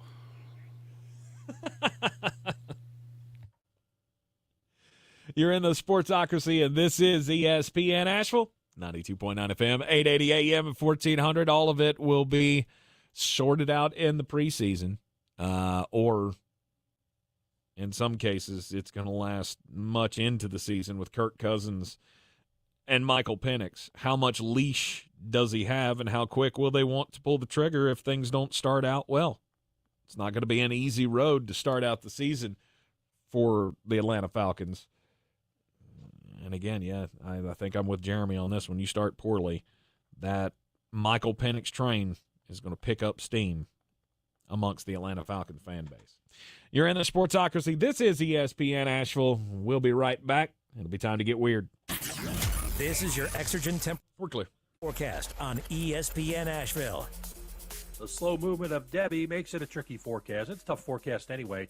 Looks like right now most of the moisture stays east and south of us over the next couple of days, midweek and beyond. There's a chance we could start seeing some of that moisture get in here. Expect changes to the forecast. Going to have to watch it very closely. A shower storm threat today, high 85. Tonight, showers, thunderstorms, end 67. And a few showers, thunderstorms tomorrow, 85. From the Weather Channel, I'm Ray Stajic. This report is sponsored by Bank of America. Bank of America has powerful digital solutions for local and global businesses, so you can make every move matter. Visit bankofamerica.com/banking for business to learn more. Bank of America, N.A. Copyright 2024. Hey there. Gerber Life would like to talk to you about the importance of guaranteed life insurance for when you... No, thank you. I get it. Nobody likes to think about life insurance because it means having to think about the end of... So, I'll make this short and sweet. If you're 50 plus or 50 to 75 in New York, you can apply for Gerber Life Guaranteed Life Insurance with guaranteed acceptance regardless of your health. Guaranteed acceptance means you don't need a medical exam. In fact, you don't even have to fill out a health questionnaire. For a free quote, just call 888-532-5016. Then, when that thing you don't want to think about does eventually happen, and you know it will, I'm not listening. your family can use the insurance money to help cover the cost of your final expenses. Or anything else. Now that's worth thinking about. Gerber Life Guaranteed Life Insurance. For a free quote, call 888-532-5016 today. Tuesday, August the 6th, it's Tools for Schools at the Ingalls on Smoky Park Highway. Join iHeartRadio Asheville, Ingalls, and Eblin Charities from 6 a.m. until 7 p.m. We'll be collecting school supplies to make sure every child in Western North Carolina has the tools that they need to succeed. For a chance to win 26 for a complete list of supply RG. And we'll see you at the Ingalls on Smoky Park Highway Tuesday, August 6th for Tools for Schools. If you're looking to buy, sell, or invest in real estate in the mountains, you need to call the agents at Clarissa Sells WNC, brokered by eXp Real. ClarissaSellsWNC.com. And did I mention that Clarissa Sells WNC loves teachers? We love teachers so much, we're giving back 25% of our commission at closing. For more information, contact us today at 828-774-6343 or ClarissaSellsWNC@gmail.com. Showtime Sports and Mountain Graphics have teamed up under new ownership by an Asheville native to better serve our community with the finest custom apparel and unique branded items at the best price. Showtime Sports and Mountain Graphics can customize whatever you, your team, business, or local group may need through high-quality screen printing, embroidery, and laser engraving right here in Asheville. Free personal delivery within Buncombe County and a reduced delivery fee anywhere in Western North Carolina. Visit ShowtimeSportsAVL.com and MountainGraphicsAVL.com. Your one-stop custom apparel shops. Do better, be better every day. That's the Parks Promise. Our mission, to improve lives with every interaction. This is JW, General Manager at Parks Ford Hendersonville. Experience the Parks Promise today at parksfordhendersonville.com. That's parksfordhendersonville.com. On the weird scale, there's Vegas, there's Florida, and there's Asheville. Let's get weird, Asheville. It is ESPN Asheville. This is the Sportsocracy, and we don't just give you sports here. We give you interesting water cooler talk as well. And for those of you who are, history buffs, we just came back from a bit of a history trip ourselves, hitting up the Rock and Roll Hall of Fame and, of course, the Pro Football Hall of Fame up in Ohio this past weekend. I mentioned earlier in the show that all of those museums, both of those museums, could be vastly expanded, and I would be just fine with it. Much like, they could do it much like the Smithsonian, where you have a different wing for everything. Like there's an aviation wing, and there's natural history, and on and on and on, pop culture, all of those things. I think both of those Hall of Fames could very well do that and continue to entertain the masses. Pretty soon, something that might be showing up in a museum. In Russia, miners have stumbled upon as they describe it, a pretty well intact Woolly rhinoceros. Have you ever heard of a woolly rhinoceros, Jeremy? This is a first for me. I have not. I've heard of woolly mammoths. That's a thing. I've heard of woolly bison as well. I had not heard of that either. They're just hairier versions of the bison that we have today. But a woolly rhinoceros carcass was found in the permafrost in Kolyma, Russia, eastern Russia, and it was so frozen in the ground that it is still mummified. The head, it looks like it is, from the pictures that they posted, it looks like the head has mostly deteriorated and it's just skull, basically, the horn still attached, which is a really cool thing to see. But then the rest of the body still has the skin on it. Creepy. Scientists are going to be obviously examining the body, seeing how else it can be preserved, and all of these miners, if they had found it anywhere but Russia, would probably be super rich. They won't see a dime of whatever comes out of that. It's kind of how Russia works. Now, here's the question that I have. Was this body as frozen as your video is on YouTube right now? Oh, is it? Oh, yeah, it has been for a while. Thankfully, you weren't doing anything bad because it's just... Interesting. And you said that the woolly thing is just, it just means it's a hairier version of whatever it started out as? Yes. Well, then you could say that I am a woolly Luke Combs, which is ironic because that's who my weird news story is about.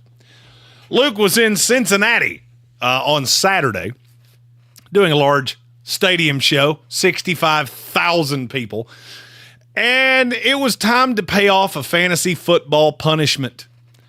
Apparently, he is in a fantasy football league with his high school best friends and has been for the last 12 years. Well, this year it was determined that whoever finished last in their fantasy football league would have to get on stage with Luke and sing a song of Luke's choosing.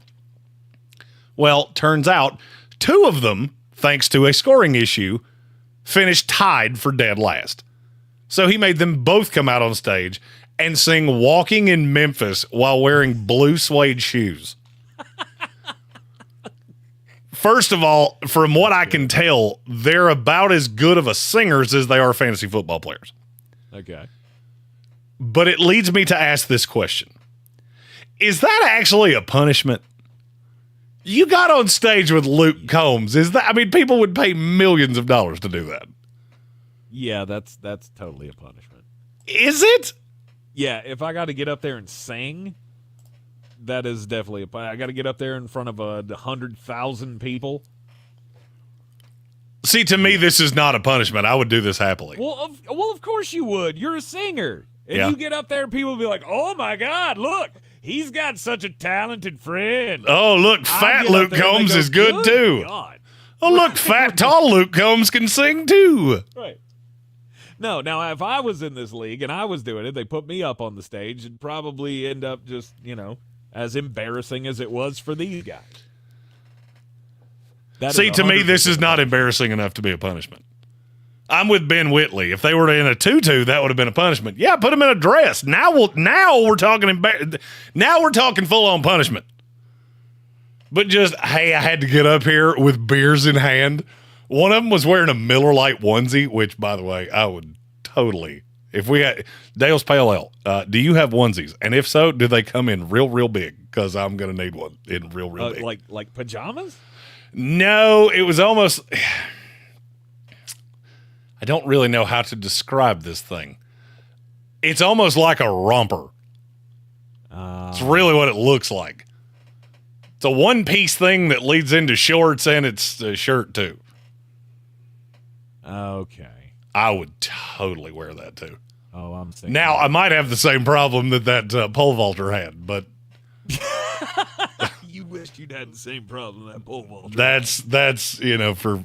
Don't look, okay? Yeah.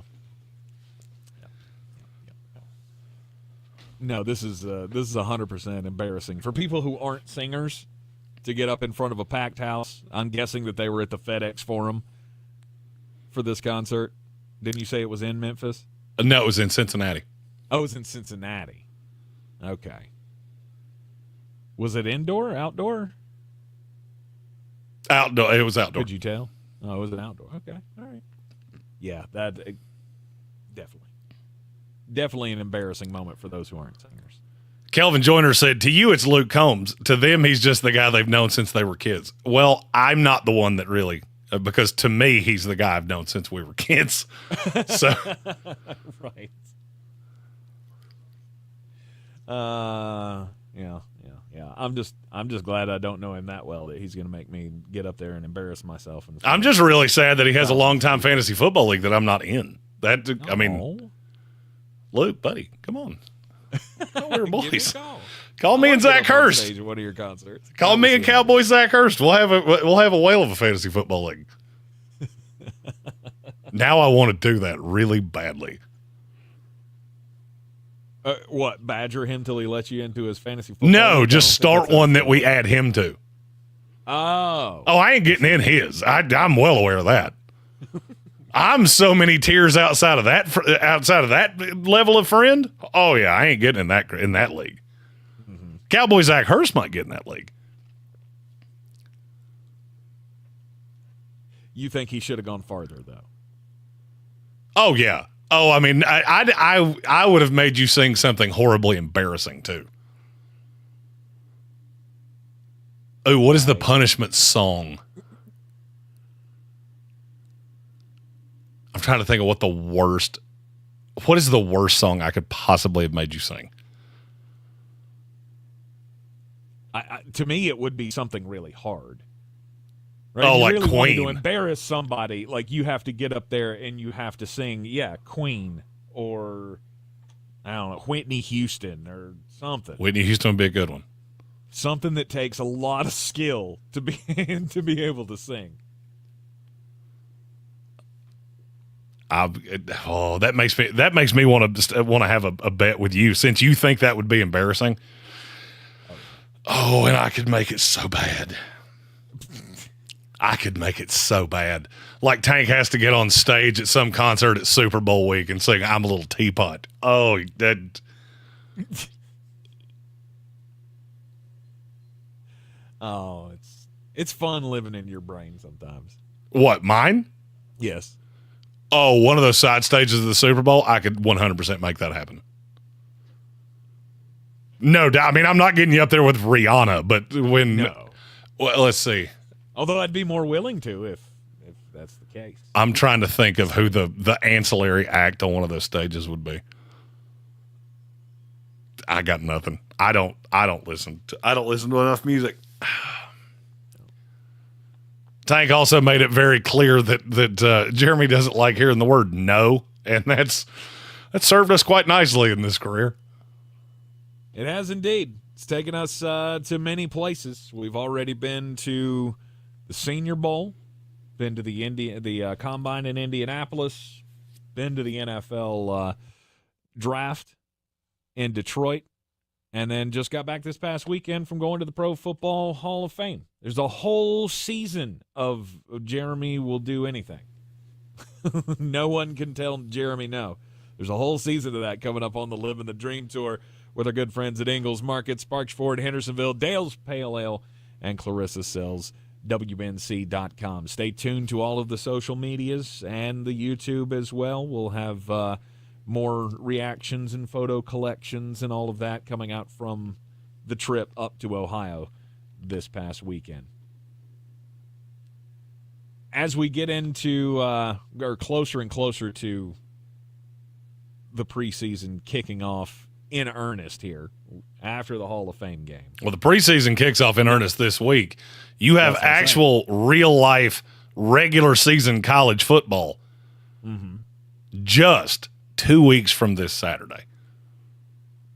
Week 0? Is that really that close? Florida State, Georgia Tech's on the 22nd. Or 24th. Maybe it's the 24th. Okay. Yeah, that would be the 24th. Since that kickoff game's on the 31st.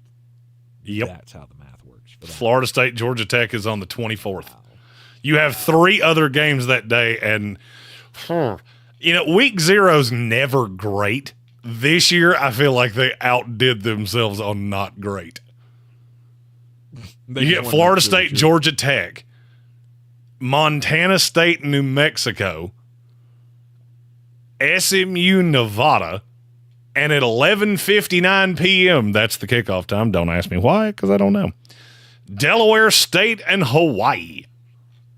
Woo! That is your week 0 slate of games. Well, that's at Hawaii, right? It's at Hawaii, but why is it kicking off at 11:59? Could we not have called that 11:45 and been fine? Oh, I mean, I guess you could have. It'll be Midnight Madness for us on the East Coast. It'll be I slept through it on the East Coast because I won't watch a second of that. 7 o'clock start there in Hawaii.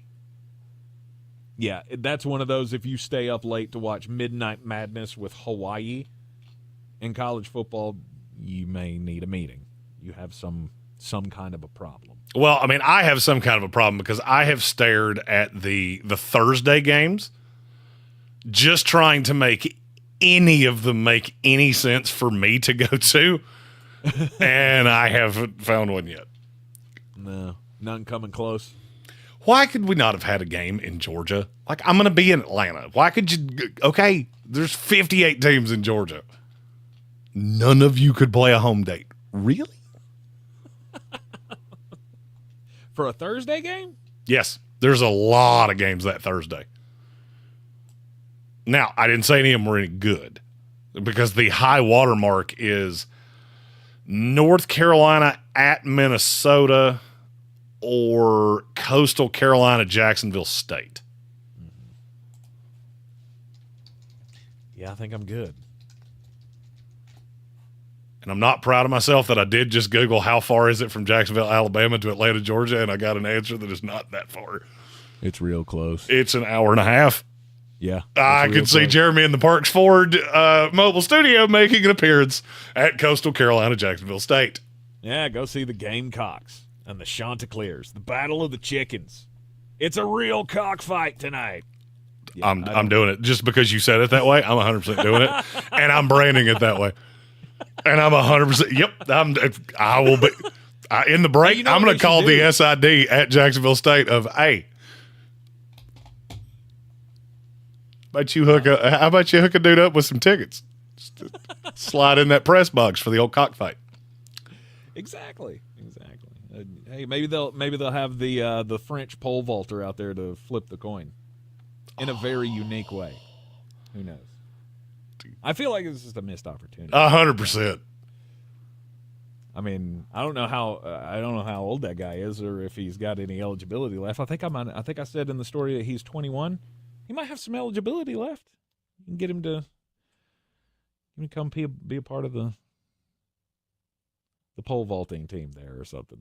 Like Leon Marchand going to Texas A&M, or no, Texas. We can rent you for 1 year. You're in the Sportsocracy. This is ESPN Asheville, 92.9 FM, 880 AM, and 1400. Coming up after the top of the hour break, Jeremy has been, I'll just say he's been burning on this for 3 days. It's because it's the dumbest thing anybody's ever said out loud. The new top 100 is out. NFL players voting on who are the top 100 players in the league. And the results are quite interesting. We'll dissect all of it coming up in the next hour. Nobody does it right, especially the players for some reason. Jalen Johnson didn't have too much good things to say about the players that voted on the top 100 either, as he got completely left off of the list. We'll tell you what he said coming up next. Again, this is ESPN Asheville, 92.9 FM, 880 AM, and 1400. Stick with us. Asheville. And we're clear. Headed back soon. Join Leadership Asheville on August 10th to learn about the challenges K-12 are facing, the goals for the future, and how you can help. Leadership Asheville will host a panel discussion on August 10th at the Crown Plaza Expo Center to dive into local K-12 issues with local leaders. Join us at 8 o'clock for networking and a program at 8:30. Buy your tickets today at leadershipasheville.unca.edu. If you're a medical professional, business owner, higher income, or self-employed, a new federal rule means now through August 31st is the last chance for people that don't get tax credit subsidies for lower premiums to lock in real health insurance at lower rates for up to 3 years. If you have marketplace, work, or healthcare ministry insurance, I'm talking to you. Hummingbird Insurance is offering free consults for quotes. There's no catch or strings. Get the free quote and decide. Hummingbird Insurance. From the team behind Atlanta Monster and Up and Vanished comes a brand new investigative true crime podcast, Flashpoint. Listen as they explore the homegrown terrorism threat through the lens of the Atlanta Olympic bombing and its aftermath. There is a bomb in Centennial Park. You have 30 minutes. Listen to Flashpoint on America's #1 podcast network, iHeart. Open your free iHeart app and search Flashpoint to start listening. So many people here are getting real lasting joint pain relief from QC Kinetics. QC Kinetics has changed my life. I would recommend QC to anybody. The work that QC Kinetics did paid off exponentially. It brought me back to an effective age of almost in my 20s and 30s. QC Kinetics uses cutting-edge regenerative medicine, natural biologics from your own body, precision treatments that can restore and repair damaged tissue in your aching joints, with no meds, no steroids, no drugs, and no downtime. I got a very quick resolution to my pain. It is a all-natural therapy. You're using you to fix you. I got my life back. I got my smile back. And best of all, I got my laugh back. Don't live with that pain anymore. And don't let them tell you surgery is your only option. Learn more about regenerative options from the local medical professionals at QC Kinetics. Call now for your free consultation. Call QC Kinetics, 828-333-9517. That's 828-333-9517. 828-333-9517. There's a lot of talk about heroes these days. Hey, buddy, you want to go fishing? The folks in the funny outfits with superpowers and spandex. All right, buddy, let me help you. But at Ingalls, we know that a lot of our heroes Now you look like a pro. are a little closer to home. They're the ones who give us what we need for those everyday adventures. That's why we look up to the ones who look out for us. Don't forget your fish food. Catch a big one. Ingalls, See you later, Dad. all the ingredients for family. This summer, Dale's Pale Ale salutes freedom. Freedom in fabric, or the fabric of freedom. Denim Dale's available for a limited time in the blue jean box. Dale's salutes everyone who works hard, plays hard, and relaxes hard. Life's more than about what you pack in your dinner. Though, we're packing beer, so we win. Seize the Dales. Unwind in style with a cool breeze up the jorts. Just look for the beer in the blue jean box. Do better, be better every day. That's the Parks Promise. This is JW with Parks Fort Hendersonville, and I'm so excited to introduce our first Parks Promise community hero, the American Red Cross of Western North Carolina. The need for blood is so important, and in the summer months, the need is even greater. Did you know that you can donate every 56 days? Save lives this summer. Head to redcross.org to schedule an appointment or find a blood drive near you. Congratulations to the American Red Cross, our Parks Promise community hero. This is your Exergen Temporal Scanner weather forecast on ESPN Asheville. The slow movement of Debbie makes it a tricky forecast. It's a tough forecast anyway. Looks like right now most of the moisture stays east and south of us over the next couple of days, midweek and beyond. There's a chance we could start seeing some of that moisture get in here. Expect changes to the forecast. Going to have to watch it very closely. A shower storm threat today, high 85. Tonight, showers, thunderstorms, end 67. And a few showers, thunderstorms tomorrow, 85. From the Weather Channel, I'm Ray Stajic. This report is sponsored by Bank of America. Bank of America has powerful digital solutions for local and global businesses, so you can make every move matter. Visit bankofamerica.com/banking for business to learn more. Bank of America, N.A. Copyright 2024. Hey there. Gerber Life would like to talk to you about the importance of guaranteed life insurance for when you... No, thank you. I get it. Nobody likes to think about life insurance because it means having to think about the end of... So I'll make this short and sweet. If you're 50 plus or 50 to 75 in New York, you can apply for Gerber Life Guaranteed Life Insurance with guaranteed acceptance regardless of your health. Guaranteed acceptance means you don't need a medical exam. In fact, you don't even have to fill out a health questionnaire. For a free quote, just visit GerberLifeFamily.com. Then, when that thing you don't want to think about does eventually happen, and you know it will, I'm not listening. your family can use the insurance money to help cover the cost of your final expenses, or anything else. Now that's worth thinking about. Gerber Life Guaranteed Life Insurance. For a free quote, visit GerberLifeFamily.com today. See website for terms and restrictions. Happening now on iHeartRadio. All things 2024 Paris Olympics. Listen to NBC's live play-by-play coverage of swimming, basketball, volleyball, gymnastics, and everything Team USA from Paris. All on the free iHeartRadio app. Listen now. ESPN Asheville is WPEK W225CJ Fairview, WMFX Waynesville, an iHeart radio station, the exclusive audio home of NBC's coverage of the 2024 Paris Olympics. The Sportsocracy. It fires me up, man. I love it. Say it one more time. The Sportsocracy. Second base! Beer City's best sports talk. It is gross. Just earlier. They are mature, actually. You just have to get to know them better. Your lunchtime dose of dumbassery. Live from the Ingalls studio.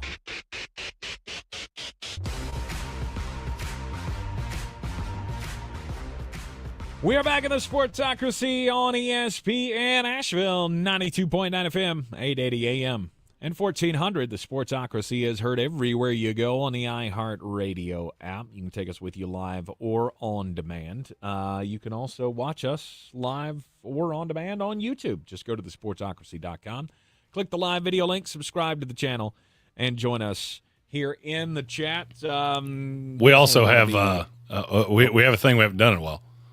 Yeah, what's that? We have breaking news. Ooh. Who's gonna break the news? Who's gonna break the news? Who's gonna break the news? The first coaches poll is out in college football. All right. Georgia number 1. Georgia is number 1. And then what? Ohio State is 2. Okay. Oregon is 3. Texas is 4. Alabama 5. Ole Miss 6.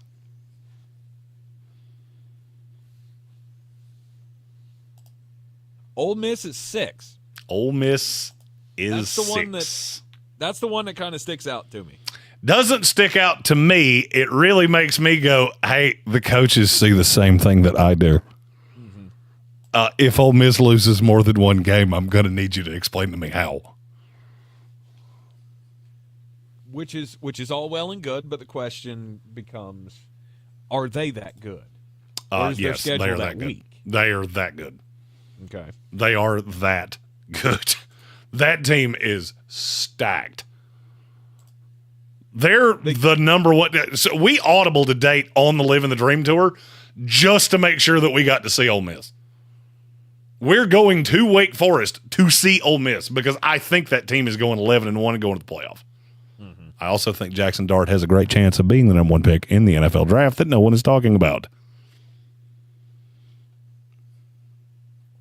You maybe have a wager on that looks pretty I have a wager on him to win the Heisman that is substantial. Let me put it this way. Jackson Dart wins the Heisman. We're going to have just a whale of a time at whatever the next event is. Yes. I like that a lot. Ole Miss coming in at 6. Notre Dame, Michigan, Penn State, and Florida State round out the top 10. I don't really have a qualm with any of that. Mm-hmm. I mean, I think every team in the top 10 has a question mark, and a lot of them are quarterbacks. But that to me is probably the 10 best teams in the country. Mm-hmm. For those that are interested, Clemson is at 14. Tennessee is at 15. NC State is at 22. Okay. Miami, the other ACC team, coming in there at 19. I think Miami and NC State are both a little bit low. If you want a team that's in the top 25 that I'll bet you anything you want that they don't end the year there, it's Oklahoma. Okay. Oklahoma's 16 on reputation alone. There is nothing else that would put them up there. They have to play Tennessee early on. That game is in Norman, I think. They play Texas, they play at Ole Miss, they play at Missouri, Alabama, and at LSU. If Oklahoma's bowl eligible, I will give Brent Venables credit for that because I think they're going to struggle to do that. Making the move over to the toughest, or the toughest conference and the tougher schedule is not going to do Oklahoma any favors. There could be a big step back coming there. I was looking at the others receiving votes because I was looking for Virginia Tech. They're number 3 on the others receiving votes, so 28th, I guess, in the country. Your boys in West Virginia got some votes too. That's cute. I feel like one guy voted them 4th. Appalachian State got 2 points, so they made the bottom of the top 25 for a couple of voters. Saying that's too bad at all. Georgia's starting at the top, 46 of the first place votes. Only other teams getting first place votes were number 2, Ohio State, who got 7, number 4, Texas, who got 1, and number 8, Michigan, who got 1. I am stunned a West Coast head coach didn't vote Oregon 1. I mean, I am dumbfounded by that. Because Oregon plays one team that I legit think can beat them, and it's Ohio State. And that game's in Eugene. Do you realize how that we're just living in the absolute golden age of college football? Now that we put all these teams into the same conferences, and so you get Ohio State and Oregon, and that's a conference game. Yes, that would have been the best non-conference game of the year. Now we play it every handful of years. Yes, now it's part of it.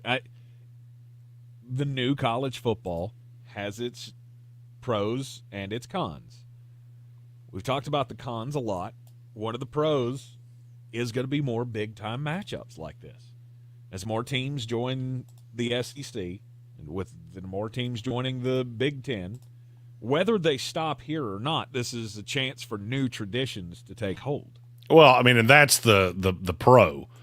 The con is that your non-conference schedules have just gotten absolutely car ramrodded. I mean, if the 5 best non-conference games of the year were all booked 4+ years ago. Because you have Texas and Michigan. They play September the 7th.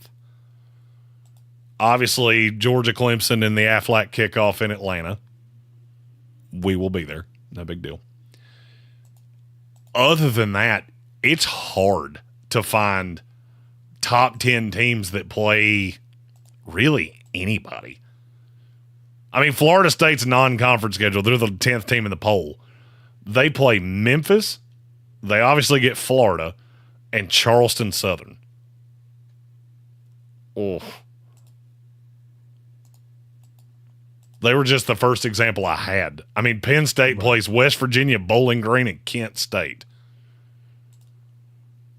The days of those power non-conference games are going the way of the dodo bird. Well, you'll get a couple of them, I think, every year. I don't. We do now. I think you'll get the ones that are scheduled. You'll get the kickoff classics. Outside of that, hemorrhaged. I have no reason to play them anymore. Now I play 9 legit teams in conference. Why in the world would I not take 3 layups? Precisely. That was the point that I was getting ready to make, was when you turn up the heat in my conference, and we've added in a Texas and an Oklahoma, then I don't necessarily have to go searching for one of those big-time non-conference games. Same thing with the Big Ten.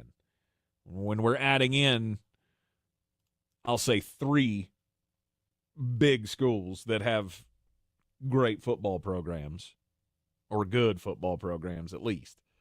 We'll leave UCLA out of that. Then I don't need to. I don't need to go chase down these games anymore. So you'll get the handful that we have now.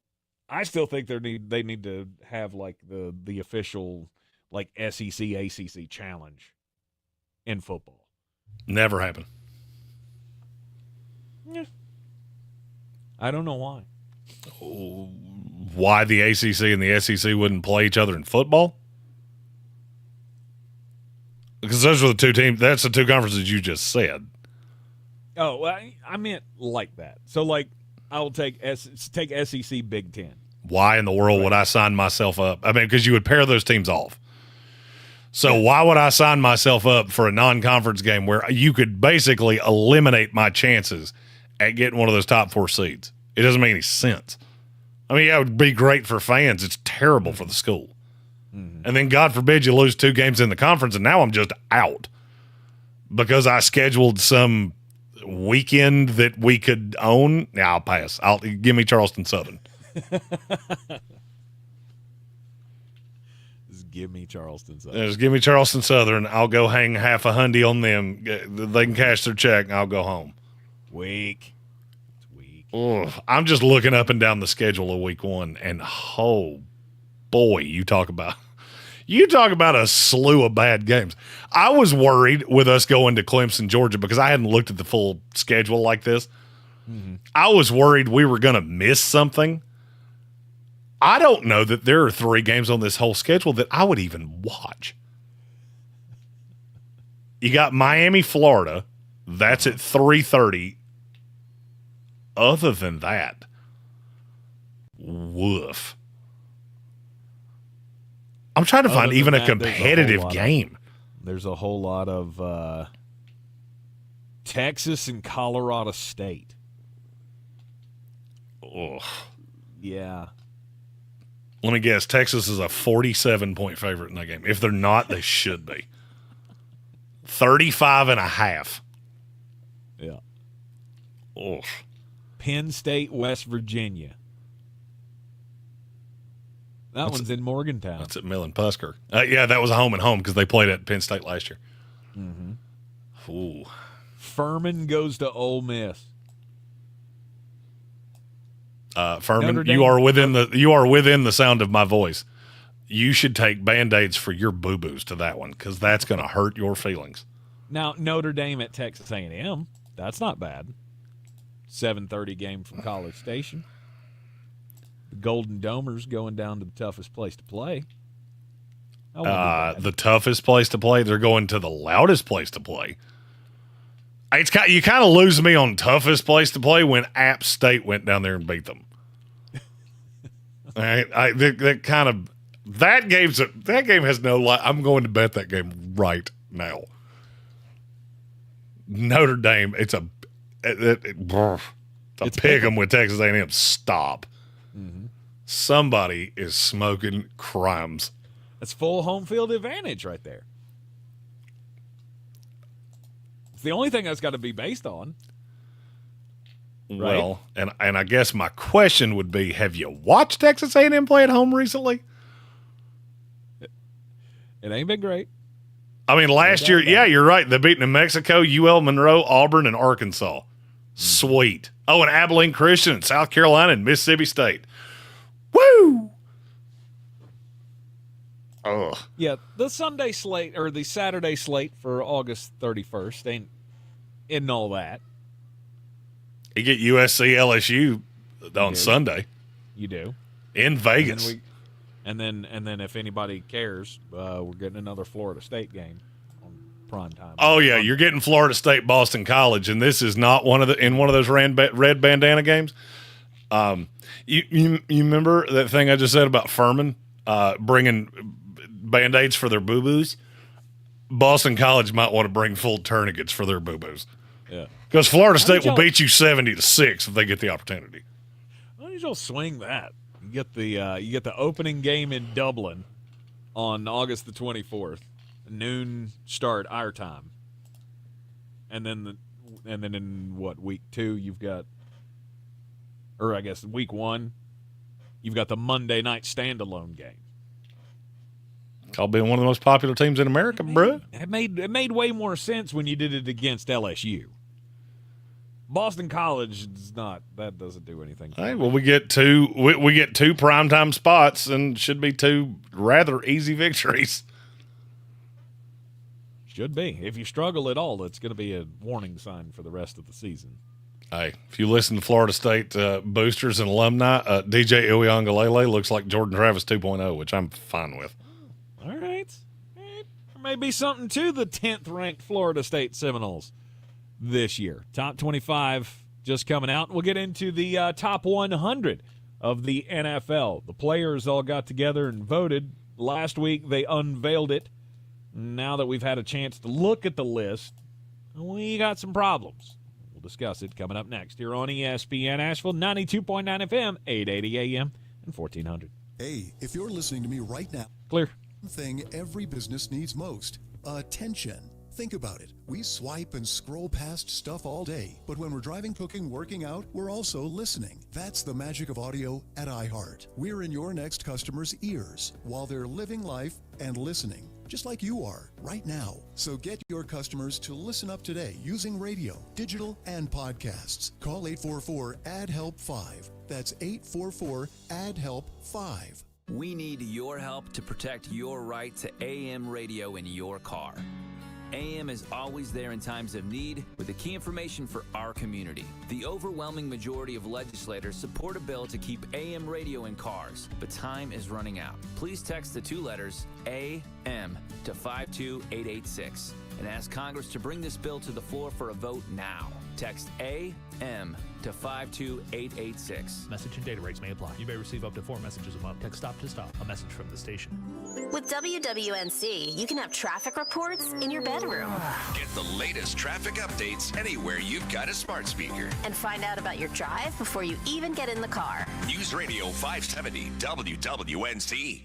At Skechers, we put the S in comfort. Now, I know you're probably spelling comfort in your head and asking yourself, is that possible? Am I just a really bad speller? Look, I don't know your spelling aptitude, but Skechers most definitely put the S in comfort because Skechers is the comfort technology company and has developed fits and features that change everything you know about comfort. Like hands-free Skechers slip-ins, the ultimate in comfort and convenience. It's footwear you just step into and they're on with no bending down. Find Skechers at a Skechers store, Skechers.com, or wherever stylish footwear is sold. Don't you wish your life came with a warning app? That dog does not want to be petted.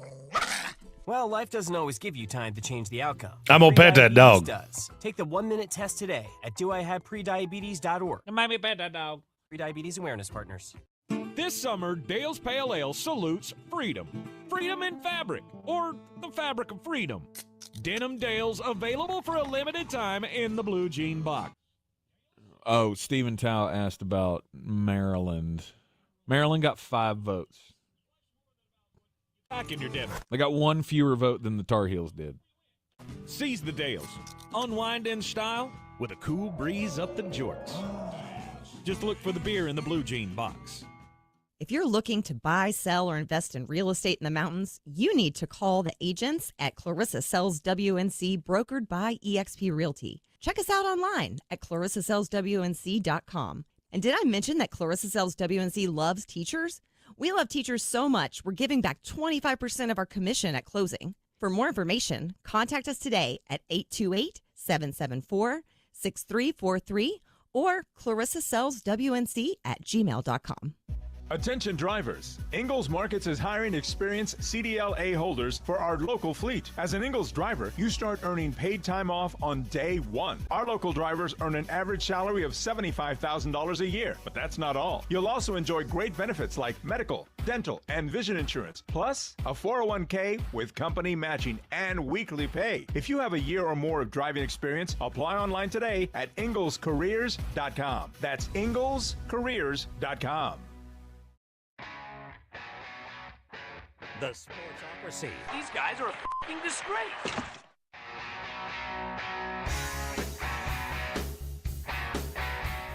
It is ESPN Asheville. It's the Sportsocracy. Every year, the NFL players are asked to vote for their guys.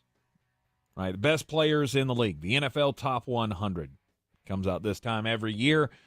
It was released last week. Over the course of days on end, as it always is. and they have the list out now, and some of it is quite entertaining. Or as Jeremy likes to say, somebody was smoking crimes. No doubt. Whoever voted Tyreek Hill number 1, your drug test is due. And apparently it was a bunch of them. Which is insane to me.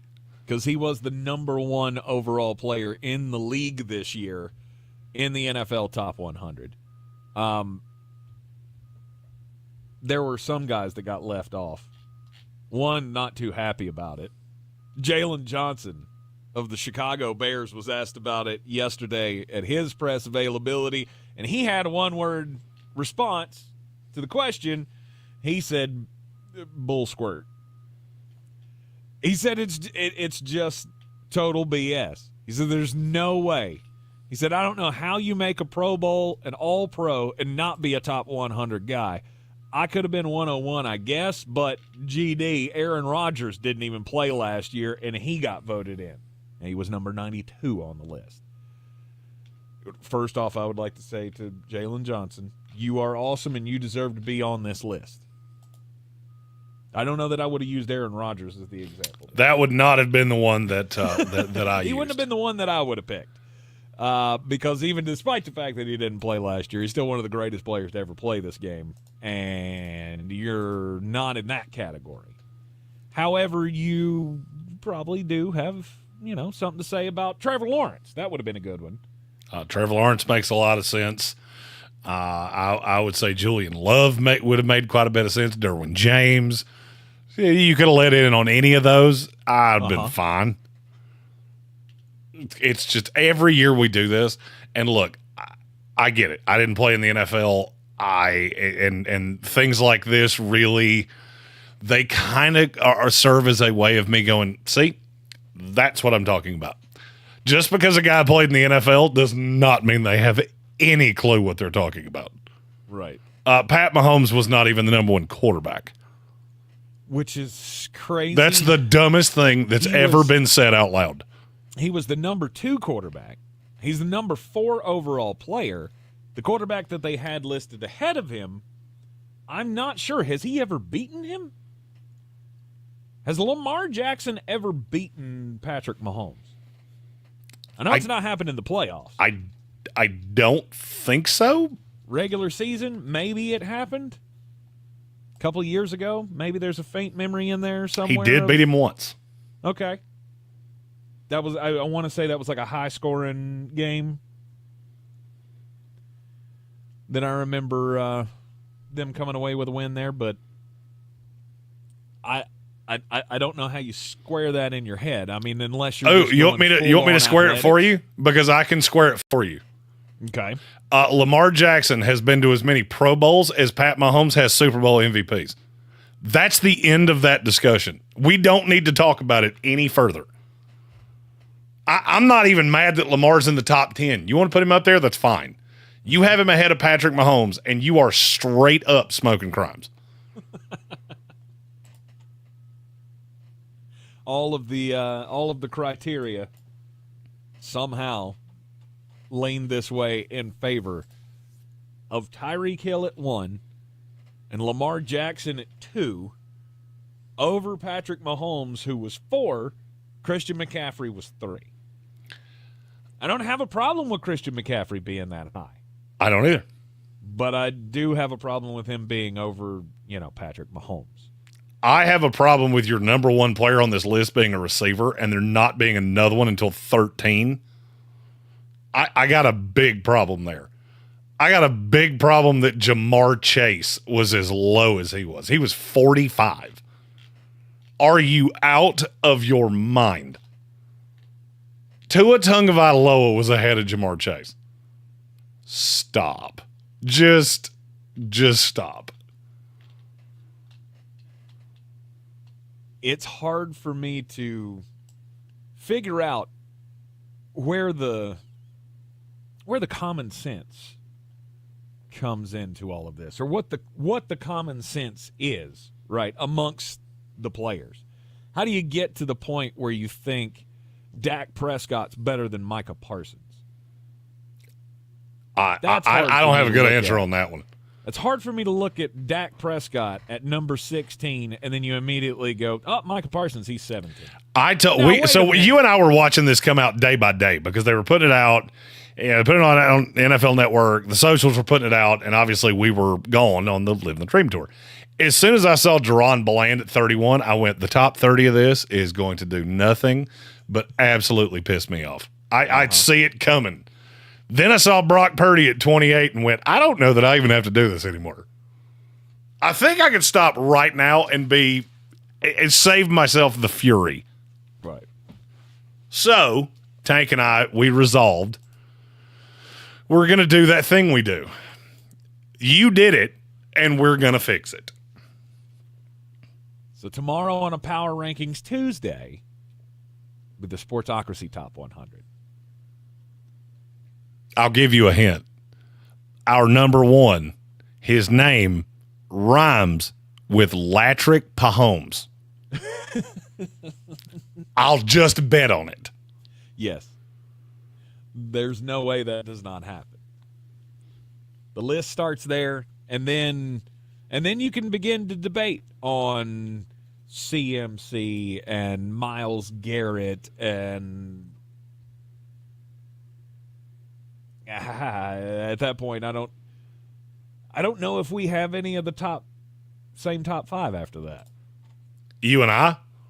No. I mean, as far as the NFL top 100 list that was released, and then our list, I would probably say Patrick Mahomes, Myles Garrett, CMC. They might be in the top three or the top five.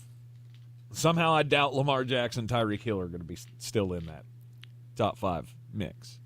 Lamar's got a way better chance for me than Tyreek Hill does. Uh-huh. I'm looking forward to doing this, though. You've got to get your list compiled tonight. Tomorrow morning, we'll compare notes. We'll average it out. And we'll see where we stand. Yep. And then the ones that we vehemently disagree on, we will yell at each other over tomorrow. Oh, I would tend to say that we're going to have some arguments, especially if Jamar Chase ain't up higher than 45, which I know he will be on yours. If Jamar Chase has a number that doesn't start with either 0 or 1, okay, I think we're going to fight. I was thinking the lowest you could possibly get on that is like 21, 22. If he's just that low, we're probably going to have some problems. All right. And look, I mean, I'm just looking up, and I did a breakdown of everything that they did. They don't have an interior offensive lineman in the top 50. They don't have a safety in the top 40. I don't necessarily have a problem with that. I will have a safety higher than that. There are 16 quarterbacks. I'll go ahead and if I get to 10, I'll be stunned. I mean, stunned. There are 20 wide receivers. That sounds about right. 14 edge guys. That sounds about right. They have more off-ball linebackers than I will. And they probably have fewer tight ends than I do. I was shocked there were only 5 corners. There are only 5 cornerbacks on this entire list. That feels stupidly low to me. I mean, so the 5 were Jalen Ramsey, DaRon Bland, Sauce Gardner, Patrick Surtain, and Tariq Woolen. That sounds right. Jalen Johnson definitely should have been. I mean, hell, he was PFF's top-rated corner last year. Well, and an All-Pro and a Pro Bowler, and somehow he's not in the top 100. Well, and look, I agree with there you go. There it is. I was like, he hadn't gotten there yet, but he's going to get there in a second. Trent McDuffie's not on this list. Right. Javarius Ward's not on this list. Mm-hmm. It's just Jair Alexander's not on this list.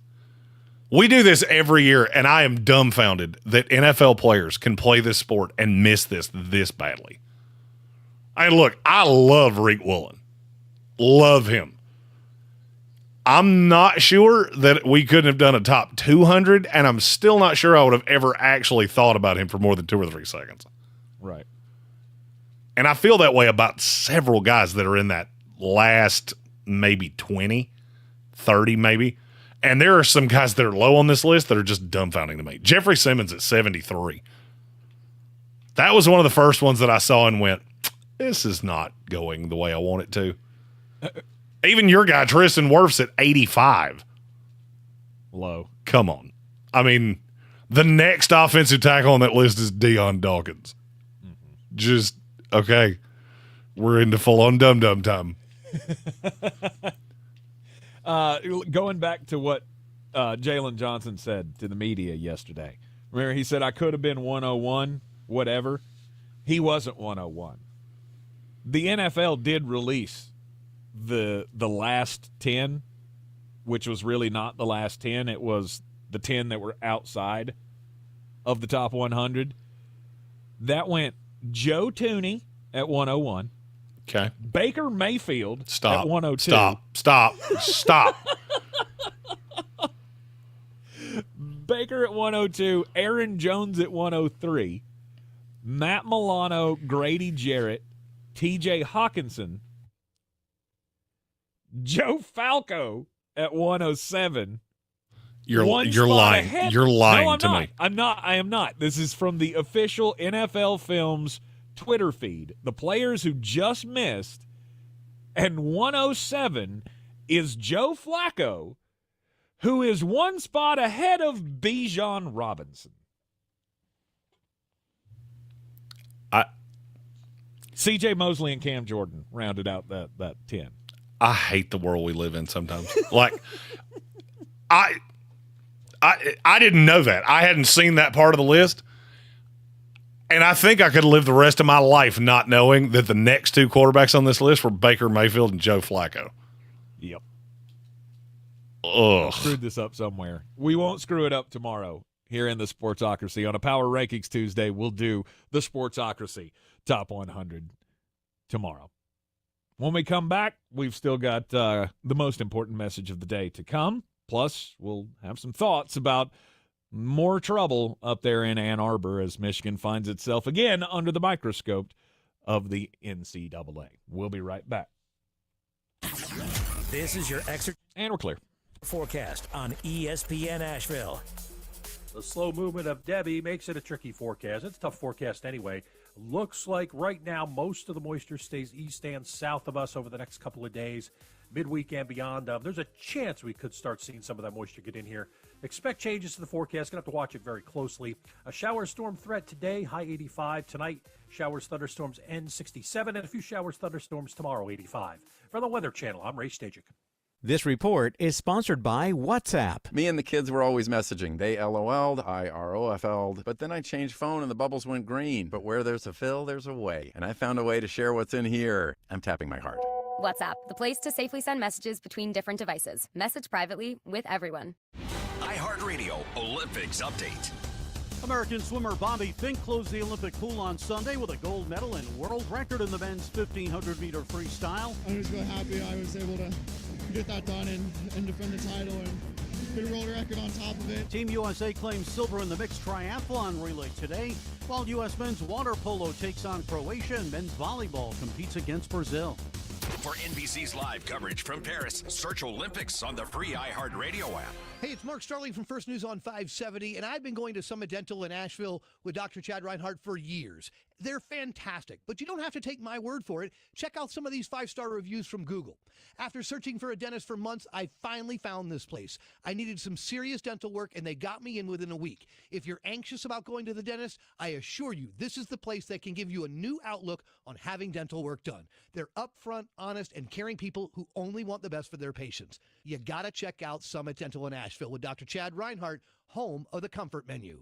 Let the games begin. While you work, iHeartRadio keeps you connected to Team USA with live coverage of swimming, basketball, volleyball, gymnastics, and more from Paris. Tell your smart speaker to play NBC Olympics Radio or NBC Olympics Radio Plus to listen now. Showtime Sports and Mountain Graphics have teamed up under new ownership by an Asheville native to better serve our community with the finest custom apparel and unique branded items at the best price. Showtime Sports and Mountain Graphics can customize whatever you, your team, business, or local group may need through high-quality screen printing, embroidery, and laser engraving right here in Asheville. Free personal delivery within Buncombe County and a reduced delivery fee anywhere in Western North Carolina. Visit ShowtimeSportsAVL.com and MountainGraphicsAVL.com. Your one-stop custom apparel shops.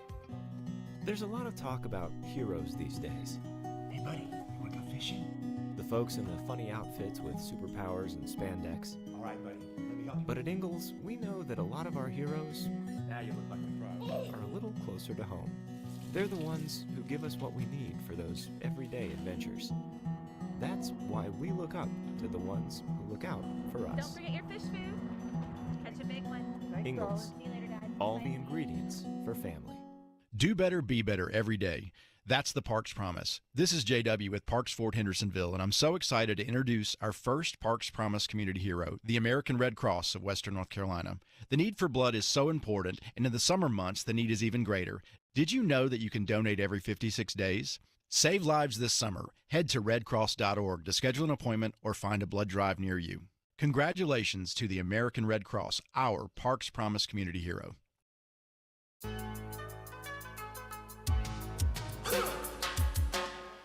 It is ESPN Asheville, 92.9 FM, 880 AM, and 1400. Heard everywhere on the iHeartRadio app. It is time for the most important message of the day. Don't do crimes! That's right. And, Jeremy, there's a famous phrase that goes, hell hath no fury like what? A man after Taco Bell. A woman scorned. Yes, there you go. Like a woman scorned. However, maybe we can change it to like a librarian scorned. Elberon, Iowa.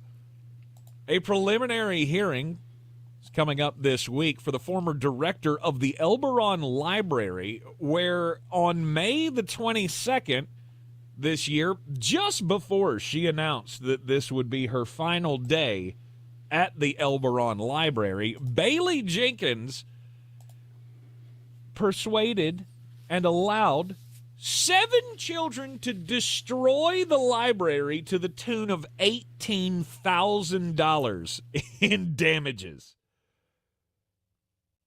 I need to know more. I need to know how you do $17,000 in damage to a library. They haven't bought a new computer since the John F. Kennedy administration. I don't know. Maybe the Elberon Library in Iowa is a little more high tech than I'm gonna bet it's not. I've seen, but $18,000 worth of damages. She is facing 7 counts of solicitation to commit a felony and 2 counts of criminal mischief. Her next court date is coming up later on this week. But yeah, last day at work. I guess that's a way to announce that, you can take this job and shove it. But that's crimes, my friend. You got a gang of unruly children to destroy the library. Feel like that's some prison time coming. It's always funny to me when our stories end up kind of parroting each other because we don't talk about these before the show. My story is about 34-year-old Joshua Darrell McGregor. He was an employee at a McDonald's in Savannah, Georgia. This was in April 2023. He was at work. It was a busy day, and he decided that the restaurant was just too busy. There were too many customers in the restaurant, and he had to take command. How do you think he did that there, Tank? I don't know. Well, he saw a dumpster out behind the place where they throw all their trash, and he decided he was going to light a piece of cardboard and start an actual dumpster fire behind the McDonald's to keep people from going into it. Okay. Well, there's several problems with that. One is that he did this in Savannah, Georgia, which is a place that I vacation, and I just so happen to know that their judicial system does not play around with offenses like these. because there was other cardboard and flammable materials in the dumpster. So when he set it on fire, they didn't just see that as him making a move to try to get out of work. They saw it as a terroristic threat. He was sentenced last week. Take a stab on how long he was sentenced for setting a dumpster fire outside of a McDonald's. 6 days. 5 years. Wow. He was sentenced to 5 years in jail for setting a dumpster fire.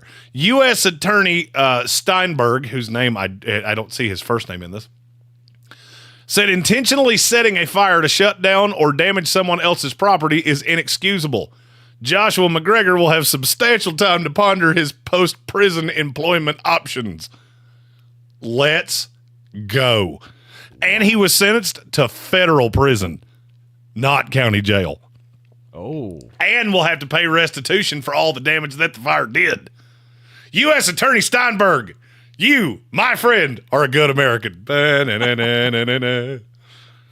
You want to be tough on crime? You call that guy, because that guy knows what's up. Right. You do not come to Savannah, Georgia and commit crimes, because we will crime you back. Wait, what? Will crime you back? Oh, yeah, 5 years for setting a dumpster on fire. Seems a little extreme, but you know what? It does. Every other time I do these stories, it's like, oh, he killed 7 people and was released on time served. And frankly, I get tired of that. When you commit crimes, there must be restitution. Let's go, U.S. Attorney Steinberg. Dude, that does seem like a long time for setting a dumpster fire. I'm okay with it. It's fine. 5 years. Wow. Bet he won't set a dumpster on fire again.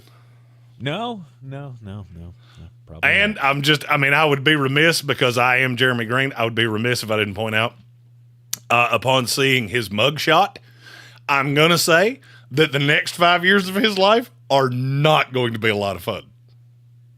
Really? No, sir. What makes you say that?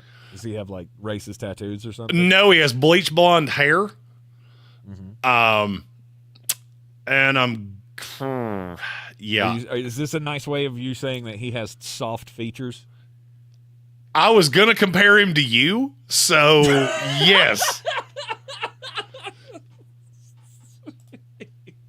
Yeah, he looks like he looks like he's about 5'6", maybe $120. He needs to make some very large friends. Poor guy. And see, now that would be that. Now that makes make more sense. You come to Georgia and do crimes, we'll crime you back, because this guy could be crimed a lot. At Sportsocracy ESPN. T's and P's. It was one thing for me to suggest it. You straight up spelled it out. Well, I mean, look. All right, whatever. Michigan football, they got problems again. Well, It's actually the same problems that just keep getting worse. In fact, a draft notice of allegations to Michigan from the NCAA charges the school and several of its former coaches with level 1 allegations, all relating to, what is this? Is this the recruiting scandal? Yes. Part of it. And also, I think part of it has to do, I know part of it has to do with the Connor Stallions thing. Yeah, because they actually proved that he dressed up as a member of the CMU coaching staff. Ugh. Well, the biggest headline out of this for the current administration, the current powers that be there, is the level 2 violations that were lobbied against the new head coach, Sharrone Moore. That apparently he had a text conversation going on with Mr. Stallions, and the day that the story broke, that he was stealing signs or videotaping the sidelines or all of that, the cheating stuff, that the day that story came out, Sharrone Moore tried to delete. Well, he deleted from his phone, but of course didn't delete from existence a 52-message thread with Connor Stalions from his phone, which when the NCAA comes a knocking and says, hey, you need to tell us all the things that you know and all the communications that you've had with this person, and you say, I lost his number, couldn't do it. New phone, who dis? They're going to find out. Somebody will find out at some point. Now, this is one time that I feel like they should have taken a lesson from Michigan graduate Tom Brady. You don't just delete the text messages, dum-dum. You beat that thing with a hammer, then you let somebody with a street sweeper run it over, and then you throw it to the bottom of the Atlantic Ocean. Precisely. Because that's, I deleted the text messages. Okay, any idiot can recover those. Mm-hmm. And some idiot has recovered those, and it's become an issue. The question is there any major fallout from this other than just a suspension possibly coming the way of Sharrone Moore? Well, this is a draft notice of allegations. So none of it would happen this year. No. This is still 6 years away from being adjudicated. Well, I mean, I guess that's my problem. Is the NCAA is the New York District Attorney's Office of Enforcement. Well, you did something we're not, and we're mad about it. What are you going to do about it? I don't know. Nothing for quite some time. Right. Now they did kind of act quickly in the Jim Harbaugh thing. Yeah, because they rolled over. They rolled over and said, "Okay, we'll do this." I mean, all right. So that you suspend him for what? 4 games? Who cares? Mm-hmm. Who cares? The NCAA at this point is the most toothless organization in all of sports. Oh, you broke our rules. That's fine. You'll change them in a week. I mean, do you really, honest to God, think we respect you? We did this last time. It was abundantly obvious that we did it. We lost our coach for what, 3 games? Mm-hmm. Many of the same people are still on the staff. Guess what? We did it again. And we'll get very similar of a suspension for these coaches. And guess what? They'll do it again because they don't care. They've made it abundantly clear. They're not scared of you. They're not scared of your enforcement. They're not scared of your rules. They're not scared of anything that you can level against them. And frankly, they shouldn't be. Mm-hmm. The schools like Michigan that are just printing money, you are one really good stand from them just coming together and going, what do we need the NCAA for again? What exactly is it they do for us? Right. Because it's not much. We make them money hand over fist. They don't really do anything for us. They can't even figure out that the recruits we're signing need to be on contracts, which we've been screaming for 3 solid years. Well, like everything the NCAA has done, they drag their feet on things, right? They call it being thorough, and we all call it just letting stuff slide. Because this seems to be the way that it goes. You let it slide long enough to where you're not going to take too much of a backlash if it just kind of disappears and goes away. We knew Jim Harbaugh was getting out, or I always felt Jim Harbaugh is definitely getting out of this. Right, he's jumping to the NFL, which he did in this offseason before he could get hit once again with some kind of a sanction. Because in this draft report, he is mentioned again, and it is another level 1 violation that they are charging him with. And everybody in this case can be considered repeat offenders. They got caught up in the first one. Now you're basically caught up in the cover-up. That's what this is about. It's not about the actual cheating or the actual impermissible benefits from the case before this. This is all about the not cooperating with the NCAA. When the NCAA says, we want this information, if you do anything to try to keep that from happening, anything untoward, then that's That's what this is all about, not cooperating with the NCAA investigation. The school is facing level 1 violation charges because of its, quote, pattern of noncompliance within the football program. And this is all just to say, I really don't think anything is going to be done about this. The whole impermissible benefits thing, that doesn't really hold much water. No, that went the way of the dodo bird when you let the Supreme Court get a hold of this. Right. And now you just don't really have any teeth. Mm-hmm. Denard Robinson is one of the names that is tied up into the impermissible benefits portions of this. This was, I guess, giving recruits in the last cycle, in the 2023 cycle, a little extra something on the side. One of the coaches accused of helping a recruit get verified on Instagram and for writing a $100 check for a charity golf event that was run by a recruiter or a recruit's father. Stuff like that doesn't really mean much anymore. I mean, at least to the fans. Yeah, we don't care. Right? Everybody's making money. Yeah, I mean, we don't making care. money now. Nobody cares. I mean, it's just it's the cheating thing that matters. Well, I mean, and this steers into that old Jerry Tarkanian line that USC does something and Fresno State gets put on probation. Mm-hmm. And it's 10 times worse now than it's ever been before. You cannot let the most basic tenets of your entity go this wild and then expect me to care about minutia. Getting a recruit verified on Instagram. First of all, you should have somebody that's doing that anyway. Just straight up. Every school should have somebody that's doing things like that in the first place.